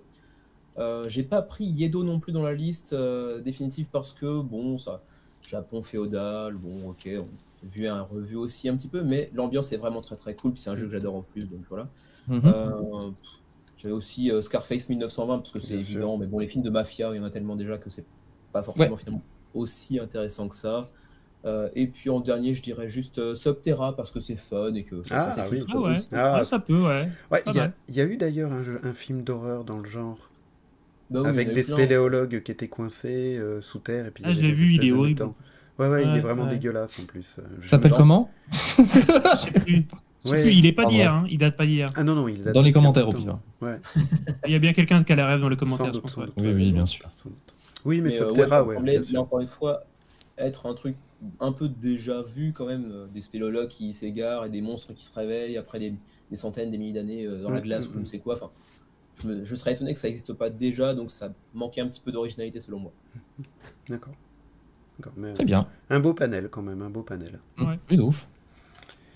Ok, moi je vais commencer par 3 jeux qui sont, je dirais, totalement évidents, et même il y en a certainement un qui a dû avoir déjà des adaptations. Le premier c'est Robinson Crusoe, forcément. Je veux dire, c'est tellement facile que c'est pour ça qu'il n'a pas fait le cut final. ISS Vanguard, parce que c'est l'aventure spatiale avec un grand A. Même si moi finalement j'ai pas apprécié le jeu, j'en apprécie l'univers, j'en apprécie le scénario. J'adore cette idée de scénario, je vais rien dire parce qu'il y a certainement beaucoup de gens qui n'ont pas joué et je leur souhaite de l'essayer parce que eux accrocheront peut-être. Mais le pitch de départ m'a vraiment beaucoup plu. Cette révélation-là au début de la partie, au début du jeu, m'a vraiment donné envie de continuer, mais après j'ai été plutôt déçu. Bon, c'est une autre question. Et puis, évidemment, alors Kevin, tu l'as pas cité alors qu'il était à toi et je te l'ai racheté, Waste Night, qui est un Mad Max en Australie, avec des zombies, des mutants, une Australie coupée en deux par un cataclysme. Ça s'écrit tout seul, ça c'est formidable. Visuellement, en plus, la DA est très très belle. Les zombies. J'ai hâte d'y rejouer. Mais non, il y a plus mutants que zombies. Beaucoup plus mutants que zombies. Et franchement, la partie qu'on avait faite, Kevin, nous avait beaucoup plu quand même. Ouais, c'était sympa. Faudrait qu'on y rejoue. Donc ça, c'était un peu dans l'évidence. Dans le même genre d'évidence, Oplomachus Victorum, un bon film de gladiateur, c'est quand même pas mal, soyons honnêtes. Surtout que là, c'est pas gladiateur, c'est un gladiateur contre des créatures un peu mythiques et tout ça. Donc il y a quelque chose à faire. On pourrait même se taper un délire à l'ancienne avec des animations en stop motion façon Harry Harryhausen qui animait ses squelettes un par un dans les années 50-60, un truc vraiment ultra rétro. Et un parti pris clivant. Hein. Ouais, Ray Harryhausen, c'est ça exactement. Et puis après, j'avais pensé évidemment à Burn Cycle, parce que l'idée où les méchants sont les humains, c'est quand même pas mal. Les héros sont des robots. Il n'est pas sorti type Theory Game, c'est vrai, ça. Même un Cloudspire où... J'avais mis Cloudspire dans ma petite liste préalable que j'ai pas reçue. Parce que les mécaniques, bon voilà, c'est du tower defense, mais les factions, tu vois, l'univers, a tellement de choses. C'est marrant, que même on n'est pas sorti un Too Many Bones alors qu'on de ouf, Too Many Bones. Dylan, je sais pas si tu as joué, mais nous on a tous. Si, j'ai joué, Voilà, donc on est tous fans de ça. Et ça m'est même pas venu à l'esprit bizarrement. Alors qu'il y a tellement à faire avec ces petits pitchs sur les cartes. Kevin a fait une seule partie avec moi, on était 2, donc la difficulté difficile. Et puis finalement, Kevin avait été moyennement convaincu. Sympa mais sans plus, si je me souviens pas. Si je me souviens bien. Mais ça fait très longtemps. Et vu la masse du truc, de toute façon, je le sors pas, je l'emmène nulle part. Avec le trophée chest que j'ai, c'est pas la peine. Donc mes Burn Cycle me semblaient suffisamment original comme univers où pour une fois les méchants c'était les humains et les gentils les robots. C'est plutôt sympa. Il y a quelque chose certainement à faire. Oui, Cthulhu Death Medaille, pour le côté justement occulte, mais occulte façon Ameritrash, occulte avec des grosses mitrailleuses, enfin des mitrailleuses à tambour, des petites filles qui invoquent des démons et des trucs comme ça. Il y aurait un truc complètement foutraque à faire, complètement barré. D'ailleurs, peut-être que vous aurez la réponse à cette question. Comment ça se fait que l'univers de Lovecraft est aussi populaire, soit-il, depuis des années, a pas vu tellement d'adaptations cinématographiques en réalité. Alors qu'on le voit adapté dans plein d'autres médias, mais le cinéma, pas tant que ça. Mais déjà, la première chose, c'est que c'est gratos, hein, si tu... Ouais, si en plus. Donc oui, c'est une très bonne question. Je sais pas vraiment. Il y a Bon, ça vient surtout l'issue du jeu de rôle, quoi. Oui, il y a un certain nombre de Il y a beaucoup de navets, en fait, surtout. Voilà, il y a un certain nombre de films qui se revendiquent de l'inspiration de Lovecraft et qui sont des merdes sans nom, très honnêtement. Ouais. D'accord. Et si, il y a eu la série, là. Ouais, Ah, récemment. ouais, Série. Ouais, Lovecraft Country. Ah. Lovecraft, donc comme l'auteur Country, c'est une série sortie en 2020 que j'ai pas regardé, mais qui a priori est plutôt des bons retours, avec un beau casting et tout. Ça, c'est pas un truc de navet. Alors, je sais pas ce que ça vaut, mais c'était une tentative récente de faire quelque chose avec ça. D'accord. Je crois que le principal obstacle, en fait, c'est la représentation. Parce que Lovecraft te dit que si tu vois les grands anciens, tu deviens fou. Mais du coup, dans un film, tu es obligé de les montrer parce que c'est comme Godzilla, c'est impressionnant et c'est tout le sel du truc. Mais du coup, il n'y a aucune justification à ce que l'histoire continue avec les personnages, parce que s'ils le voient, ils deviennent fous. Bah non, parce que tu peux très bien le montrer à l'écran sans que les personnages le voient. Oui, mais du coup, t'as pas d'interaction directe et du coup, va falloir faire un film très psychologique, très... c'est une approche très risquée, mais après, si c'est bien réalisé, tu peux le faire. Hein, bien sûr. Ok, et puis je vais en citer 2 ou 3 pour terminer. Le premier qui est un peu... qui est un peu obligatoire, mais j'ai préféré les autres, ceux que j'ai cités, c'est Escape Plan de Lacerda. Ah ouais. Le jeu... Voilà, c'est ça. Ouais. Mais après, une fois que tout le monde s'est disputé et tout le monde essaie de se barrer avec le pognon.